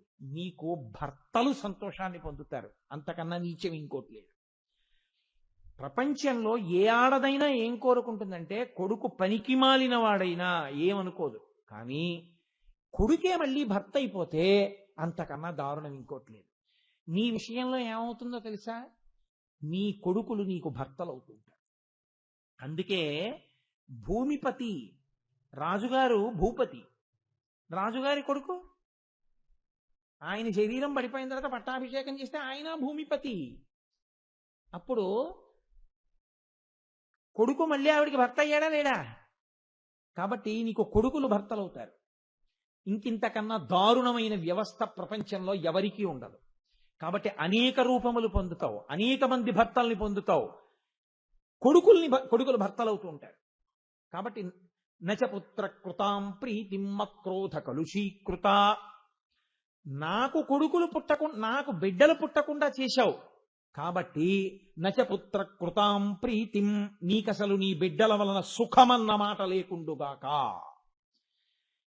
ఇవాళ కొడుకు, వాడే రేపు భర్త. ఎంత అన్యాయమైన విషయం. కాబట్టి నువ్వు ఏడుస్తూనే ఉంటావు. ఇది నా శాపం అన్నాడు. ఇప్పుడు వాళ్ళు ఆపారని వాళ్ళు అనుకున్నారు, కానీ సనత్కుమారుడికి ఇచ్చిన వరం వల్ల దేవతల సంఖ్య ఆగిపోయింది. శివవీర్యం అగ్నిహోత్రంలోకి వెళ్ళిపోయింది. ఇప్పుడు ఆ కొడుకు ఎప్పుడు పుడతాడో ఎవరికి తెలియదు. ఎందుకని ఆయన పార్వతీదేవితో కలవడం. ఇంతకీ కథ ఇన్ని మలుపులు తిరిగిపోయింది. తారకాసురుణ్ణి చంపేవాడు పుట్టాడా? అయితే నేను ఇవన్నీ ఒక్క కుమార సంభవంలోంచో ఒక్క బాలకాండలోంచో చెప్తున్నాను అనుకోకండి. అనేకమైన వాటిల్లోంచి తీసి మీకు అరిటాకులో వడ్డిస్తున్నాను. కాబట్టి ఇప్పుడు తారకాసుర సంహారం జరగలేదు, ఆయనకి పెద్ద పండగ చేసుకున్నాడు. ఎందుకని? ఊరే వీళ్ళెళ్ళి పిచ్చి మాట అడిగారు ఆయన్ని. ఆయన ప్రతిజ్ఞ చేశాడు, ఇక నేను పార్వతీదేవితో రమించను, తపస్సు చేసుకుంటానన్నాడు. కాబట్టి శివవీర్యము స్ఖలనము కాదు కాబట్టి ఇహ కొడుకు పుట్టడు కాబట్టి నన్ను చంపేవాడు లేడు కాబట్టి నేనే ఈశ్వరుణ్ణి. ఇప్పుడేం చేస్తారు? 2 మాటలు కొట్టిన వాళ్ళని 4 మాటలు కొట్టడం మొదలెట్టండి అన్నాడు. ఇప్పుడు వీళ్ళకి ఏం చేయాలో అర్థం కాక మళ్ళీ వెళ్ళారు బ్రహ్మగారి దగ్గరికి. ఏమయ్యా, మరి కొడుకు పుట్టే అవకాశం లేదా శివుడికి? ఆయన అన్నాడు, శివుడికి కొడుకు పుట్టాలి అంటే ఒకే ఒక్క మార్గం ఉంది. ఇక శివవీర్యము స్ఖలనము కాదు. స్ఖలనమైన శివవీర్యం అగ్నిహోత్రుడి దగ్గర ఉంది. ఇప్పుడు అగ్నిహోత్రుడి దగ్గర ఉన్న శివవీర్యాన్ని ఎవరైనా భరించాలి. ఇంకో ఆడావిడ ఎవరొస్తారు ముందుకి? భూకాంతకి ఇన్ని శాపాలు ఇచ్చింది కదా, ఇంకో ఆవిడ బయట ముందుకు వస్తుందా? ఎంత శివవీర్యమైనా నేను పట్టుకుంటానని ఎవరు బయటికి ముందుకొస్తారు? ఎవరు రారు. పోనీ మా జన్మ పాడైతే పాడైంది, దేవతలు సంతోషిస్తారని మీ భార్యల్లో ఎవరైనా ముందుకు వస్తారనుకుందామా? మీ భార్యలకి బిడ్డల పుట్టరని శాపం ఇచ్చేసింది ఆవిడే, కాబట్టి మీ భార్యలు పనికిరారు సంతానం కనడానికి. మరి ఎవరు ముందుకు వస్తారు అని బ్రహ్మగారు పెద్ద తలకాయండో ఇది. ఆయన అన్నాడు, ఎంతైనా పార్వతీదేవి యందు ఒక కోరిక ఉంటుంది. అమ్మా అని పిలిపించుకోవాలని, నా కొడుకు అనాలని. నా కొడుకు అనాలంటే ఆవిడ కొడుకైనా అయి ఉండాలి, ఆవిడ చెల్లెలి కొడుకైనా అయి ఉండాలి. అప్పుడు తన కొడుకేగా, మా అబ్బాయినేగా అంటుంది పెద్దమ్మ. హిమవంతుని యొక్క పెద్ద కూతురు గంగ పార్వతికి చెల్లెలు. కాబట్టి మీరు గంగని బతిమాలి అగ్నిహోత్రుడి దగ్గర ఉన్న వీర్యాన్ని ఆవిడ పుచ్చుకోవాలి. పుచ్చుకునేటప్పుడు పురుషుడు ఎంత తేజోవంతుడైనా కానివ్వండి, అప్రసన్నంగా ఉన్నప్పుడు కానీ స్త్రీ పుచ్చుకుంటే ఆరోగ్యవంతమైన తేజోవంతమైన కుమారుడు కలగడు. ప్రసన్న మనస్కురాలై ఉండాలి, ప్రహృష్ట అయి ఉండాలి, సంతోషంతో ఉండాలి, పరమ సంతోషంగా పుచ్చుకోవాలి భర్తగారి తేజస్సుని. కాబట్టి ఇప్పుడు నువ్వు ఎలాగో అలా ఏదో చమత్కారం చేసి తీసుకెళ్లి ఆవిడలో తేజస్సు వదిలేస్తే ఏ దుర్మార్గుడు నా యందు ప్రవేశపెట్టాడు ఛీ అని ఆవిడ అందంటే సరైన కొడుకు పుట్టడం. కాబట్టి ఆవిడ నొప్పించి ప్రవేశపెట్టు. ఈ మాట చెప్పడానికి మేమందరం వచ్చి చెప్తే చాలా అసహ్యంగా ఉంటుంది, నువ్వు ఒక్కడివి వెళ్ళి చెప్పాను. అంటే అగ్నిహోత్రుడు వెళ్ళి ఎన్ని మలుపులు తిరిగిపోతుందో చూడండి సుబ్రహ్మణ్యోత్పత్తి. ఆయన వెళ్ళి అన్నాడు గంగతోటి, శివ తేజస్సు నా దగ్గర ఉంది, నీలో ప్రవేశపెట్టేస్తాను, కొడుకుని కను అన్నాడు అనుకోండి. లాగి లెంపకాయ కొడితే ఆవిడ మాత్రం ఎంత జాగ్రత్తగా మాట్లాడాలి. ఆయన అన్నాడు, గర్భం ధారయ వైదేవి దేవతానామిదం ప్రియం అన్నాడు. అమ్మా నువ్వు గర్భం దాల్చు అన్నాడు తప్ప ఎలా అన్నది ఆయన చెప్పలేదు. దేవతానామిదం ప్రియం, దేవతలందరికీ కూడా నీవు గర్భము దాల్చడము వినా రక్షణ లేదు. నీవు గర్భమును ధరించి దేవతలని కాపాడాలి, వాళ్ళందరూ ఇదే కోరుకుంటున్నారు కాబట్టి తల్లి అని అప్పుడు కథ చెప్పుకొచ్చాడు. ఇక నా ఒక్కడి దగ్గరే శివ తేజస్సుని దాచి ఉంచాను, ఆ తేజస్సుని నీరెందు విడిచిపెట్టేస్తాను. నీవు ఆ గర్భమును కన్నావా మేం బతుకుతాం తారకాసురుడి దగ్గర నుంచి. నువ్వు కాని కొంప తీసి నీలోకి శివ తేజస్సుని విడిచిపెట్టిన తర్వాత అమ్మ బాబోయ్ నేను భరించలేని భూమి అరిచినట్టే అరిచి ఎక్కడో పారేశావా, ఇహ కొడుకు పుట్టడు. పుట్టకపోతే ఇహ తారకాసుర సంహారం లేదు. కాబట్టి నీవు పరమ ప్రసన్నురాలివై ప్రహృష్టవదనంతో సంతోషంతో దీన్ని దేవతల కొరకు స్వీకరించు. ఆవిడంది అలాగే తప్పకుండా స్వీకరిస్తానంది అని ఆవిడ ప్రసన్న మనస్కురాలై శివ తేజస్సుని తాను స్వీకరించింది. తీరావిడ తేజస్సుని స్వీకరించిన తరువాత తేజక్షుభితం మొత్తం గంగానదీ జలాలన్నీ మరిగిపోయాయి. దాని ఉష్ణత అటువంటిది, ఆ తేజస్సు యొక్క శక్తి అటువంటిది. ఆవిడంది జలచరములన్నీ మరణిస్తున్నాయి. అమ్మ బాబోయ్ నా ఒళ్ళు కాలిపోతోంది, ఈ తేజస్సుని నేను భరించలేను కాబట్టి దీన్ని వదిలిపెట్టేస్తున్నాను, ఎక్కడ వదిలేనంది. హడిలిపోయారు దేవతలందరూ. ఇప్పుడు ఆ తేజస్సుని గంగ తీసుకెళ్లి ఎక్కడ వదిలేసింది అనుకోండి, స్ఖలనం అయిపోయింది అంటే గర్భస్రావం అయిపోయింది అంటారు. గర్భస్రావం అయిపోతే ఇక శిశోత్పత్తి ఉండదు, ఆ గర్భం పోయింది అక్కడతో. ఆ గర్భం కాని పోయిందా ఇహ తారకాసురుడిని చంపేవాళ్ళు లేరు. కాబట్టి ఇది నేను అన్నది ఉత్కంఠ. ఇప్పుడు దేవతలందరూ 2 balls left 5 runs required అంటే ఎలా ఉంటుందో అలా చూస్తున్నారు. అయ్యి బాబా ఈవిడ వదిలేస్తానంటుంది, ఎక్కడ వదిలేస్తుంది అని. అగ్నిహోత్రుడికి ఏం చెప్పాలో అర్థం కాక ఆయన అన్నాడు కైలాస పర్వతం దగ్గర వదిలేయి అన్నాడు. ఆవిడేం చేసింది, పట్టుకెళ్ళి ఆ కైలాస పర్వతం దగ్గర రెల్లుగడ్డి ఉంటే ఆ రెల్లుగడ్డిలో వదిలేసింది. ఆ రెల్లుగడ్డిలో ఇది పడగానే గర్భస్రావం అయిపోయిందా, ఏమైనా కొడుకు పుట్టాడా, ఏమైనా ఈశ్వరానుగ్రహంతో వాడు కొడుకు అయ్యాడా? వీళ్ళందరూ చూస్తున్నారు. ఇలాగా చూస్తుంటే వాళ్ళకి పిల్లాడు కనపడలేదు, పెద్ద కాంతి కనపడింది. ఏమిట్రా ఈ కాంతి అని పట్టి పట్టి పట్టి పట్టి చూశారు పిల్లాడేమోనని. వచ్చింది ఏమొచ్చిందో తెలుసా అండి, సర్వం పర్వత సన్నద్ధం సవర్ణభం అభవద్వనం తృణవృక్షలతాగుల్వం. అవన్నీ కూడా అక్కడ ఉన్న గడ్డి పరకలు చెట్ల దగ్గర నుంచి అన్నీ కూడా బంగారు రంగుతో నిండిపోయాయి. శివతేజస్సునందు ఉండేటటువంటి శుద్ధ పదార్థము బంగారంగా మారింది. అందుకే బంగారానికి శివవీర్యం అని పేరు. అదంతా బంగారం అయిపోయి పర్వతం అంతా కూడా బంగారు కాంతితో నిండిపోయింది. మిగిలినటువంటి దాంట్లో కొంత శుద్ధ పదార్థము వెండిగా మారిపోయింది. క్షారమంతా కూడా రాగి మిగిలినటువంటి లోహముల కింద మారిపోయింది. ఇప్పుడు ఇవన్నీ వచ్చాయి, పిల్లాడే రాలేదు. వాళ్ళు బాగా పట్టి పట్టి చూశారు, రెల్లుగడ్డిలో ఇవే కనబడ్డాయి. అంతే అయిపోయిందిరా మన బతుకు. ఇహ తారకాసురుడే ఈశ్వరుడు, ఇహ వాడికి చావు లేదు. లోకంలో మొట్టమొదటిసారి చావు లేని వాడయ్యాడు. వీడు ఎంత తెలివైన వరం కోరాడు రా. మనం అనవసరంగా తెలివి తక్కువ వాళ్ళం అయ్యి శివుడిని వెళ్ళి మనం వరం అడిగాం. ఎంత ప్రమాదం వచ్చిందిరా అని అగ్నిహోత్రుడితో సహా అందరూ అలా చూస్తున్నారు. ఆ రెల్లుగడ్డిలోంచి అక్కడే ఉన్న శరవణ తటాకంలోకి దబ్బని చప్పుడై మళ్ళీ రెల్లుగడ్డిలోకి వచ్చి ఒక పిల్లవాడు 6 ముఖాలతో ప్రకాశవంతంగా లేచి నిలబడ్డాడు. ఇప్పుడు ఆ పిల్లాడు బతకాలి గబగబా. ముందు ఆ పిల్లాడు బతకకపోతే ప్రమాదం. పుట్టేడు పిల్లాడు కానీ వాడు బతకద్దు. ఇప్పుడు 6 ముఖాలతో ఉన్నాడు, వాడికి పాలు ఇవ్వాలి. ఆ 6 గొప్ప దివ్యమైన స్త్రీలు కావాలి. కాబట్టి వాళ్ళు గబగబా ఇదే కృత్తికా నక్షత్రంతో కార్తీక మాసం, అందుకే కార్తీక మాసంలో షష్ఠి తిథి నాటి సాయంకాలం సుబ్రహ్మణ్యోత్పత్తి వినడం అంటే సామాన్యం కాదండి, అద్భుతం అనమాట. అది కోట్ల జన్మల తర్వాత లభిస్తుంది ఆ అదృష్టం.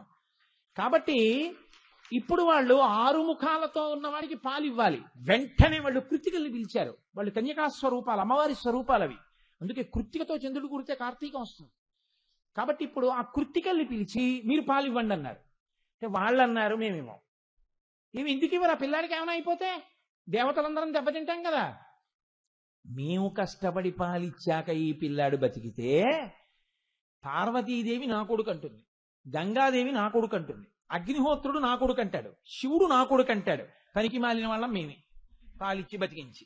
అందుకని దతుహు క్షీరమాత్రేణ, మేము పాలిస్తాం, కానీ ఈ పిల్లవాడు మా కొడుకు అని మా పేరుతో పిలుస్తారా? అసలు ఆ పిల్లవాడు బతికితే చాలు. మీరు ఇప్పుడు పాలిస్తే మమ్మల్ని అమ్మంటారా అంటారేమిటి? తప్పకుండా మేమందరం అంగీకరిస్తున్నాం. ఈ పిల్లవాడిని కృత్తికల కొడుకు కార్తికేయుడు అని పిలుస్తాం, మీరు పాలివ్వండి. ఈ పిల్లవాడు త్రైలోక్య విఖ్యాతో 3 లోకముల యందు విఖ్యాతి చెందుతాడు, దేవసేనాధిపతి అవుతాడమ్మా, తొందరగా పాలివ్వండి అన్నారు. 6 కృత్తికలు 6 ముఖాలకి పాలిచ్చారు. 6 కృత్తికల పాలు తాగి ఆ పిల్లవాడు లేచి నిలబడ్డాడు. ఒక్కరోజే తెలుసా అండి, ఒకరోజే. షణ్ముఖుడి అదేంటి వయస్సు, రాక్షస సైన్యం మీదకి యుద్ధానికి వెళ్లి దేవసేనకి ఆధిపత్యం వహించేటప్పటికి ఆయన వయసు 1 రోజు. మరునాటి సూర్యోదయానికి, అంటే పరిస్థితి ఎంత తీవ్రంగా ఉందో చూడండి, ఎంత కొడుతున్నాడో చూడండి. తారకుడు తెలిసిందనుకోండి పిల్లాడి మీదకి వచ్చేస్తాడు. అందుకని మరనాడు షష్ఠీ తిథి నాడు పట్టాభిషేకం చేసేశారు. వెంటనే అమ్మ జగదంబ గబగబా వచ్చి తన శక్తినంతటిని అభిమంత్రించి శూలాన్ని ఇచ్చింది. శంకరుడు కొడుకుగా పట్టాభిషేకం చేశాడు. అయితే ఇప్పుడు వెనక్కి రండి, మళ్ళీ పార్వతీదేవి కొడుకు ఎలా అయ్యాడు అంటే, అమ్మా నేను నీ కడుపులో ఉండకపోయినా, గర్భవాసం చేయకపోయినా నీకు కొడుకునవుతాను అని వరం ఇచ్చాడు కదా సనత్కుమారుడు. ఒకానొకప్పుడు భస్మాసురుడు తపస్సు చేస్తే శంకరుడు ప్రత్యక్షమయ్యాడు. ఏం కావాలన్నాడు. వాడు విచిత్రమైన వ్యక్తి, నేను ఎవరి మీద చేయి పెడితే వాడు బూడిదైపోవాలన్నాడు. అలాగే అన్నాడు. ఓసారి నేను టెస్ట్ చేయొద్దు, నీ తల మీదే పెడతానన్నాడు. అంటే శంకరుడు 3వ కన్ను తెరిచి బూడిద చేయలేక కాదు, లోకానికి అలివిమాలిన వాళ్ళ వరాలు, ఉద్ధతితో కూడిన బుద్ధులు చివరికి ఎలా నశిస్తాయో చూపించాలనుకున్నాడు. ఎదురుగుండా శంకరుడు కనపడుతున్నా వాడి బుద్ధి మారలేదు. అందుకని ఆయన పారిపోతున్నట్లు నటించాడు. పార్వతీదేవి ఆయన ఏదో బుద్ధి చెప్పాలనుకుంటే, ఇప్పుడు నేను కూడా ఆయన వెనకాల పరిగెత్తడం ఎందుకు లేదు అని భస్మాసురుడికి కనపడడం ఇష్టం లేక వాడు ఆ ప్రయోగం ఏదో ఈవిడ మీద చేస్తాడు, ఈవిడ పరిగెత్తాలి, ఎందుకు వచ్చిన కూడా ఆదిశక్తి ఆవిడ పరిగెడుతుందా, చీల్చి అవతల పారేస్తుంది. కాబట్టి కాసేపు కనపడకుండా ఉందామని తన శరీరాన్ని నీటి గుండంగా మార్చేసింది. దాన్ని శరవణ తటాకం అంటారు. అది కైలాస పర్వతం మీద ఉంటుంది. ఇప్పుడు ఆవిడ శరీరమే తటాకం కింద ఉంది. ఇప్పుడు ఈ పిల్లాడు పుట్టే ముందు శరవణ తటాకంలో దూకి పైకొచ్చాడు పిల్లాడి కింద. అంటే ఆ శరవణ తటాకం అమ్మవారి శరీరం అయితే అమ్మవారి శరీరంలోంచే వచ్చాడా లేదా? కాబట్టి పార్వతీదేవికి కొడుకు అయ్యాడు. అందుకే మంత్రం ఇంకోటి ఉండదు, శరవణ భవ, అమ్మ పేరు మీదే ఉంటుంది ఆయనకి. అమ్మకి కొడుకు, భవ అంటే పుట్టినవాడు. ఆ మంత్రంకే ఆయన ఎంతో ప్రసన్నుడవుతాడు. కాబట్టి ఇప్పుడు పరమ బ్రహ్మజ్ఞాని సనత్కుమారుల వారు సుబ్రహ్మణ్యుడిగా వచ్చారు. కాబట్టి తీసుకొచ్చి అమ్మవారు చేతిలో శూలం పెట్టింది. దేవతలందరూ తమ తమ అంశాలు ధారపోశారు. దేవసేనకి పట్టాభిషేకం చేశారు. ఆయన వెళ్ళాడు, తారకాసుర సంహారం చేసేశాడు. దేవతలందరూ సంతోషపడిపోయారు. ఆనాటి నుంచి ఈనాటికి ఏనాటికి ఆయన దేవసైన్యానికి ఆధ్యక్షంలోనే ఉంటాడు. అటువంటి మహానుభావుడైనటువంటి సుబ్రహ్మణ్యుడున్నాడే, ఆయన యొక్క ఈ వృత్తాంతాన్ని ఎవరైనా ఎక్కడైనా పరమ భక్తి శ్రద్ధలతో వింటే అటువంటి వారికి ఆయుర్దాయము కలగడమే కాదు, స్కందసాలోక్యతాం వ్రజేత్ అన్నారు మహర్షి. స్కందలోకము అని సుబ్రహ్మణ్య లోకం ఉంటుంది. వాళ్ళు ఆ లోకాన్ని పొందుతారు శరీరములు పడిపోయిన తర్వాత.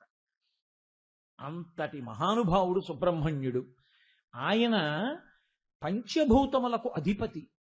గుహ అంటే హృదయ గుహ యందు ఉండేటటువంటి వాడు. అందుకే స్కందుడు, స్కందుడు అంటే గర్భస్రావమై పుట్టినటువంటి వాడు కార్తికేయుడు కృత్తికల పాలు తాగినవాడు, షడాననుడు ఆరుముఖములతో పుట్టినవాడు, కుక్కుటధ్వజుడు కోడిపుంజు ధ్వజంగా కలిగినటువంటి వాడు, ఇన్ని పేర్లు ఆయనకు వచ్చేసాయి.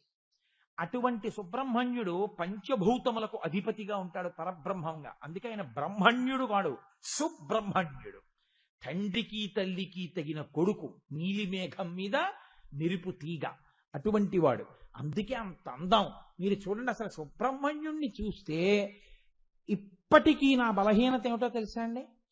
ఎంతమంది దేవతా స్వరూపాలని చూసినా నమస్కారం చేయబుద్ధేస్తుంది, కానీ నాకు ఎక్కడైనా సుబ్రహ్మణ్యుడి ఫోటో చూస్తే ముద్దెట్టుకోబుద్ధేస్తుంది. అసలు ఎంత అందంగా ఉంటాడో! చిన్న పిల్లాడు, ఎప్పుడు బ్రహ్మచారి, ఏదో చిన్న వటువులాగా చిన్ని పిల్లాడిలాగా ఉండి, ఆ బుగ్గలు, అమ్మ అందం, నాన్నగారి తేజస్సు, ఆ విభూతి పిండికట్లు, ఆ బొట్టు, ఆ శూలం, ఇటు వల్లి, ఇటు దేవసేన, ఆ నించోడం, ఆయన బ్రహ్మజ్ఞానం, ఆయన కిరీటం, తిరుత్తణిలో చూడాలి ఆయన అందం. ఒక్కసారి దండపాణిగా, ఒకసారి స్వామిమలైలో గోచి పెట్టుకుని ఉంటాడు. అలా ఒక్కొక్క చోట ఒక్కొక్కలా 6 ముఖాలతో ద్రవిడ దేశంలో 6 క్షేత్రాలు ఆయనకి. ఆ సుబ్రహ్మణ్య శక్తి అనంతం, మహానుభావుడు. తన లోకమివ్వగలడు, మోక్షమివ్వగలడు. ఆయన పుడుతూనే నేను 5 భూతముల మీద అధిపతిని నిరూపణం చేశాడు. బ్రహ్మణ్య స్థానం మనకు అర్థం అది. అది సుబ్రహ్మణ్యం అంటే. కాబట్టి పంచభూతములు నా అధీనములో ఉంటాయి. నేను బ్రహ్మాండ కర్తను, స్థితికర్తను, ప్రళయకర్తను, తండ్రి లాంటి వాణ్ణి. ఆత్మావై పుత్రనామాసి, నాకు శివునకు అభేదమని నిరూపించాడు. ఎలా అంటే మీరు చూడండి, ఆయన పుట్టినప్పుడు జ్యోతిస్వరూపం. ఎందుకని? అగ్నిహోత్రుడు కదా, పావకి అని పేరు. అగ్నిహోత్రుని యందు ఉండిపోయినటువంటి తేజస్సు, ఆ ఉష్ణశక్తి, ఆ వేడి జ్యోతి. ఆ జ్యోతి వెలుగుతోంది అంటే గాలి ఉంటేనే వెలుగుతుంది. కాబట్టి గాలి యొక్క సాయము చేత గాలి యందు వెలుగుతున్న దీపం. అగ్ని, వాయువు ఈ రెండూ కలిసి శరవణ భవ, నీళ్లలో పడి పైకొచ్చాడు. కాబట్టి జలము, ఈ 3 కాకుండా ఆకాశస్వరూపుడై వ్యోమకేశుడైనటువంటి పరమశివుడి కొడుకు. కాబట్టి ఆకాశము.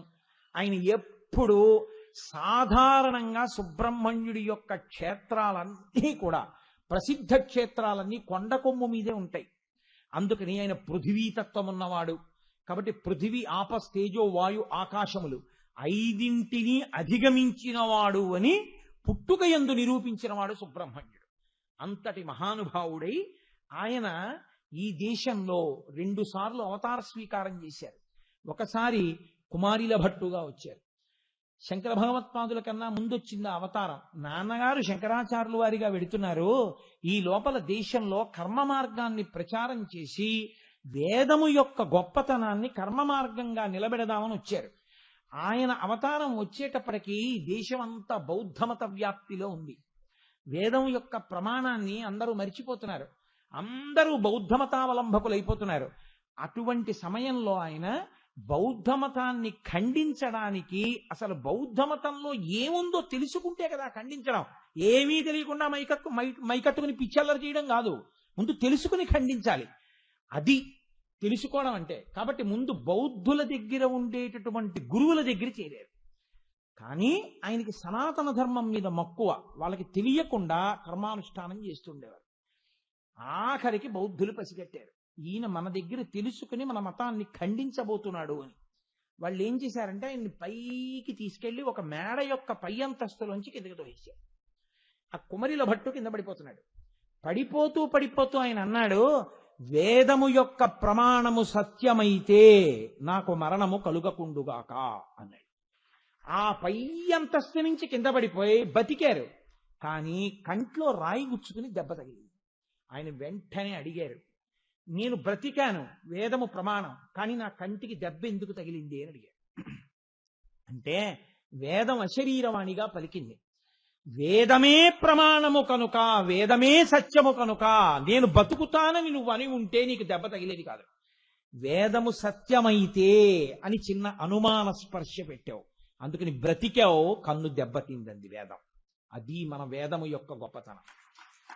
ఆనాడు కుమరిల భట్టు మహానుభావుడై, అగ్నియంశ సంభవుడు కదండి, ఆయన కర్మిష్టి ప్రాయశ్చిత్తం చేసుకోవడానికి గురువు గారి దగ్గర చదువు నేర్చుకునేది గురువు గారు ఉన్నటువంటి మతాన్ని ఖండించడానికి నేర్చుకున్నాడు కాబట్టి తద్దోష పరిహారార్థం తుషాగ్ని ఎందు తన శరీరాన్ని దగ్ధం చేశారు. చేసి కుమరలి భట్టు అవతార పరిసమాప్తి చేశారు. మళ్ళీ దక్షిణ భారతదేశంలో జ్ఞాన సంబంధర్గా వచ్చారు ఆయన. అందుకే ఆ రెండు అవతారాలు కూడా జ్యోతి ప్రవేశంతో పూర్తయిపోయాయి, అగ్ని స్పర్శతో పూర్తయ్యాయి. జ్ఞాన సంబంధర్కి చిట్ట చివర వద్దు వద్దంటున్నా కూడా వినకుండా ఆయనకి వివాహం చేశారు.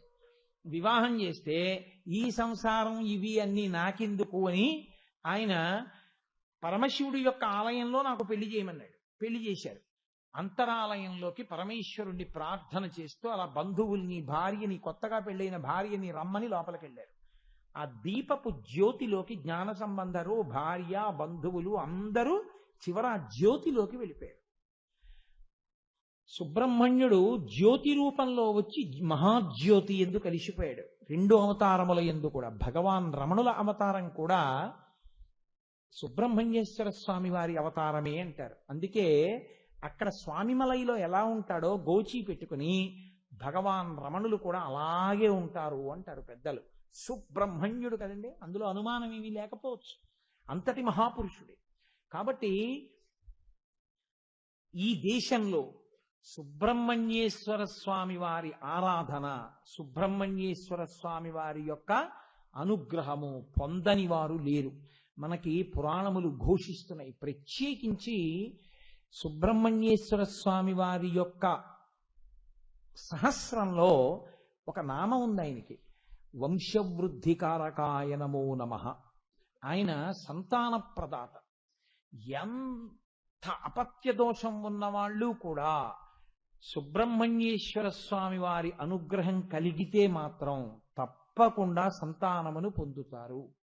నన్ను నమ్మండి, నేను వేదిక మీద కూర్చుని నా వ్యక్తిగత విషయాలు మీతో ముచ్చటించి నేను మిమ్మల్ని నమ్మించాలన్నది నా ప్రయత్నం కాదు. కానీ నేను స్వానుభవంతో చెప్తున్నాను, సుబ్రహ్మణ్యానుగ్రహము సంతానకారకము. ఆయన సంతానమునిస్తాడు. నాకు సుబ్రహ్మణ్యేశ్వర స్వామి వారికి సంబంధించినటువంటి క్షేత్రములు మామూలుగా కాదండి, మహాపురుషులందరినీ అవే ఇచ్చాయి.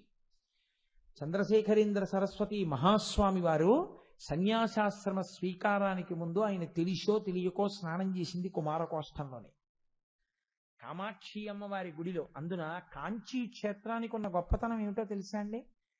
ఆ క్షేత్రం మీరు ఒక కోణంలో కానీ దేవాలయాల్ని చూస్తే సోమస్కందమూర్తిగా ఉంటుంది.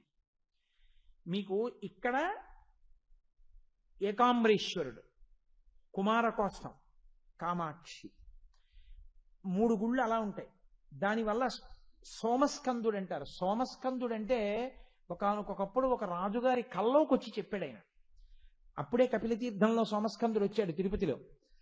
స ఉమా స్కంద, పరమేశ్వరుడు కూర్చుంటాడు, పక్కన పార్వతీదేవి కూర్చుంటుంది.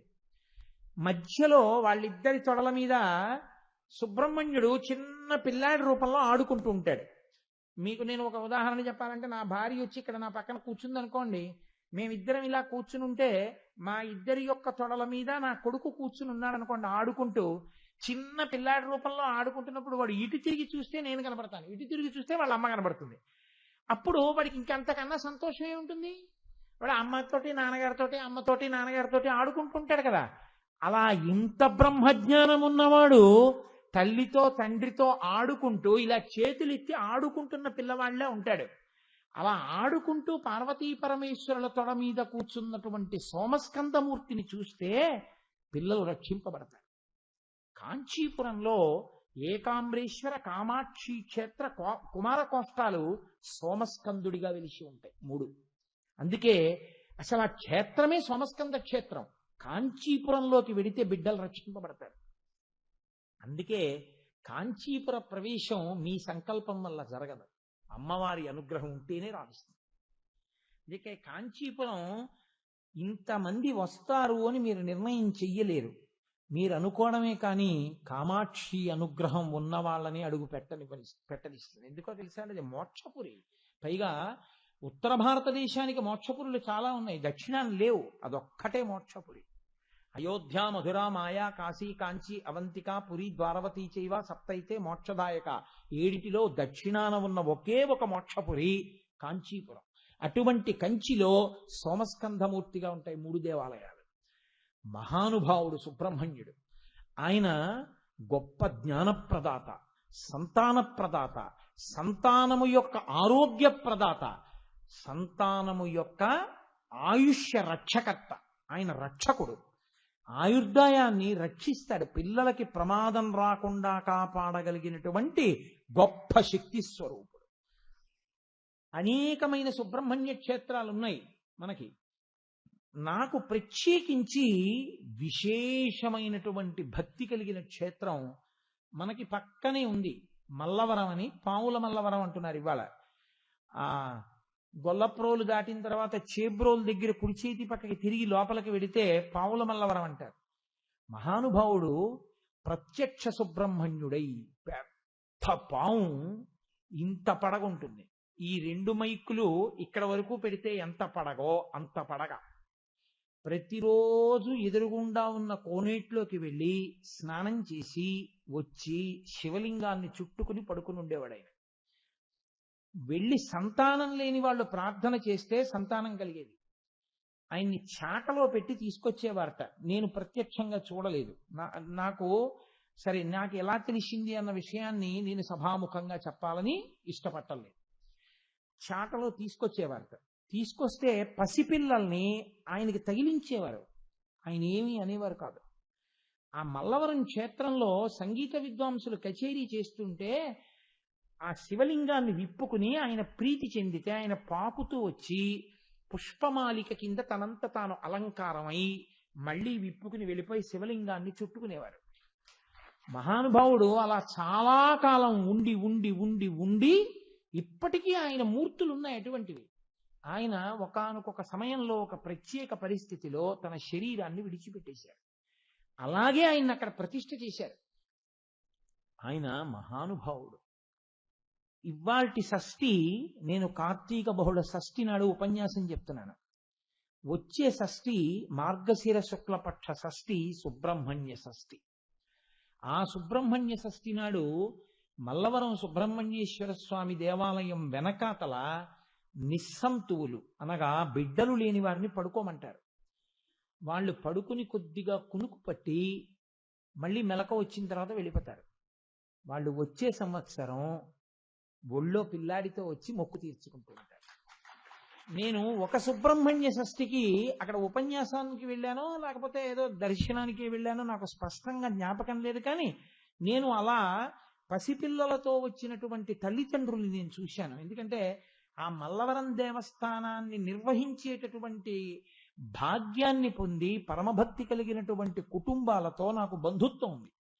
ఆ కుటుంబాలతో నాకు చాలా సన్నిహిత సంబంధం ఉంది. అందుకని నాకు ఆ క్షేత్రం గురించి సాధికారికంగా కొన్ని విషయాలు తెలుసు. అంతటి సర్వోత్కృష్టమైన క్షేత్రమై మహానుభావుడు ఎంతమందికి బిడ్డల్నిచ్చాడో, ఎంతమందికి ఎన్ని సమస్యలు తీర్చాడో, ఆనాటి నుండి ఈనాటి వరకేమి ఏనాటికైనా సుబ్రహ్మణ్యుడు సుబ్రహ్మణ్యుడే. కుజదోషాన్ని కూడా విరిచి ఆయన వివాహకారకుడవుతాడు. కుజదోషాన్ని నిగ్రహించగలిగిన ఏకైక మూర్తి సుబ్రహ్మణ్యుడు. బ్రహ్మజ్ఞానం ఇవ్వగలిగిన వాడు సుబ్రహ్మణ్యుడు. ఎందుకంటే లోకంలో మహాపండితుడు గొప్ప విద్వాంసుడైన వాడికి చెయ్యగలిగిన సత్కారం ఏమి అని అడిగారు. ఆయనకి మీరు ఏ సత్కారం చేస్తారు? మహావిద్వాంసుడు కోరుకునే సత్కారం ఏమిటో తెలుసా అండి? కొడుకు చేతిలో ఓడిపోవాలని. తన కొడుకే అంత గొప్పవాడైతే అంతటి విద్వాంసుడైన తండ్రి ఎంత మురిసిపోతాడు. ఈశాన సర్వ విద్యానాం ఈశ్వర సర్వభూతానాం బ్రహ్మాధిపతిర్బ్రహ్మణోధిపతిర్బ్రహ్మ శివో మే అస్తు సదా శివోం అనిపించుకున్నటువంటి పరమేశ్వరుడు తన కొడుకైనటువంటి సుబ్రహ్మణ్యుడి దగ్గరికి వెడితే, నాన్నగారు మీకు ప్రణవానికి అర్థం చెప్తానన్నారు.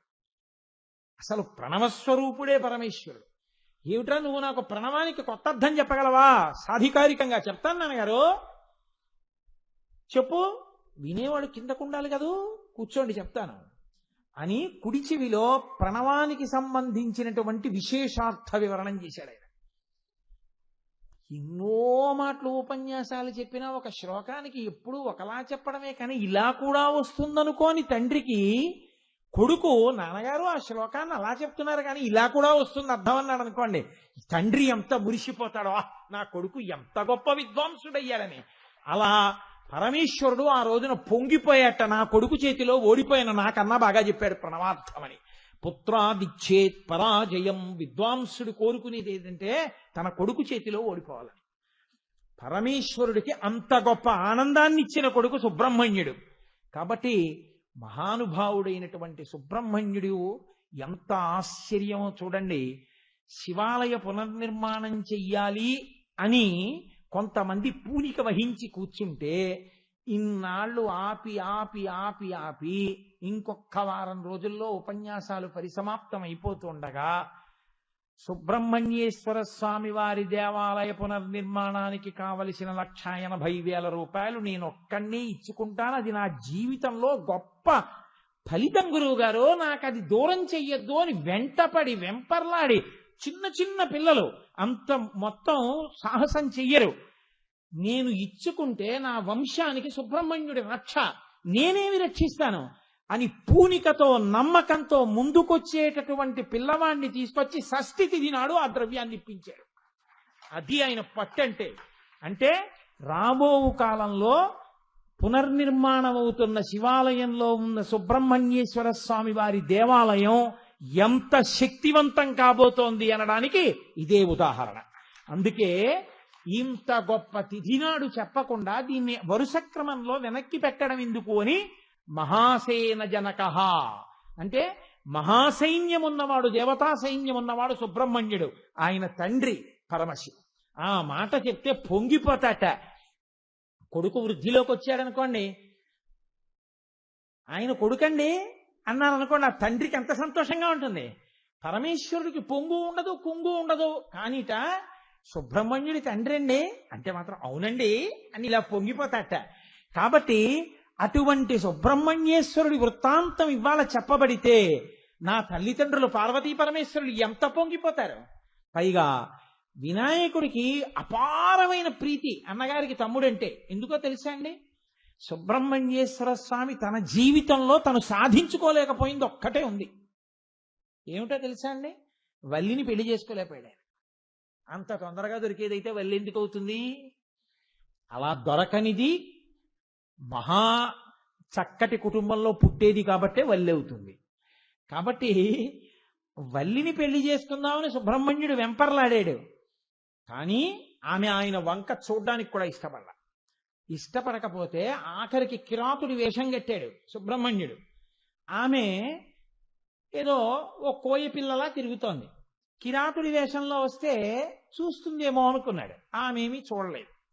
అప్పుడు ఆయన ఇన్ని వేషాలు కట్టినా ఎంత ప్రయత్నం చేసినా వల్లి మనది అవ్వట్లేదు, వల్లి మనది అయ్యేట్టు చేయగలిగిన వాడు అన్నయ్య ఒక్కడే, ఈ విఘ్నాలు తీసేసేవాడని అన్నయ్యకి నమస్కారం చేశాడు.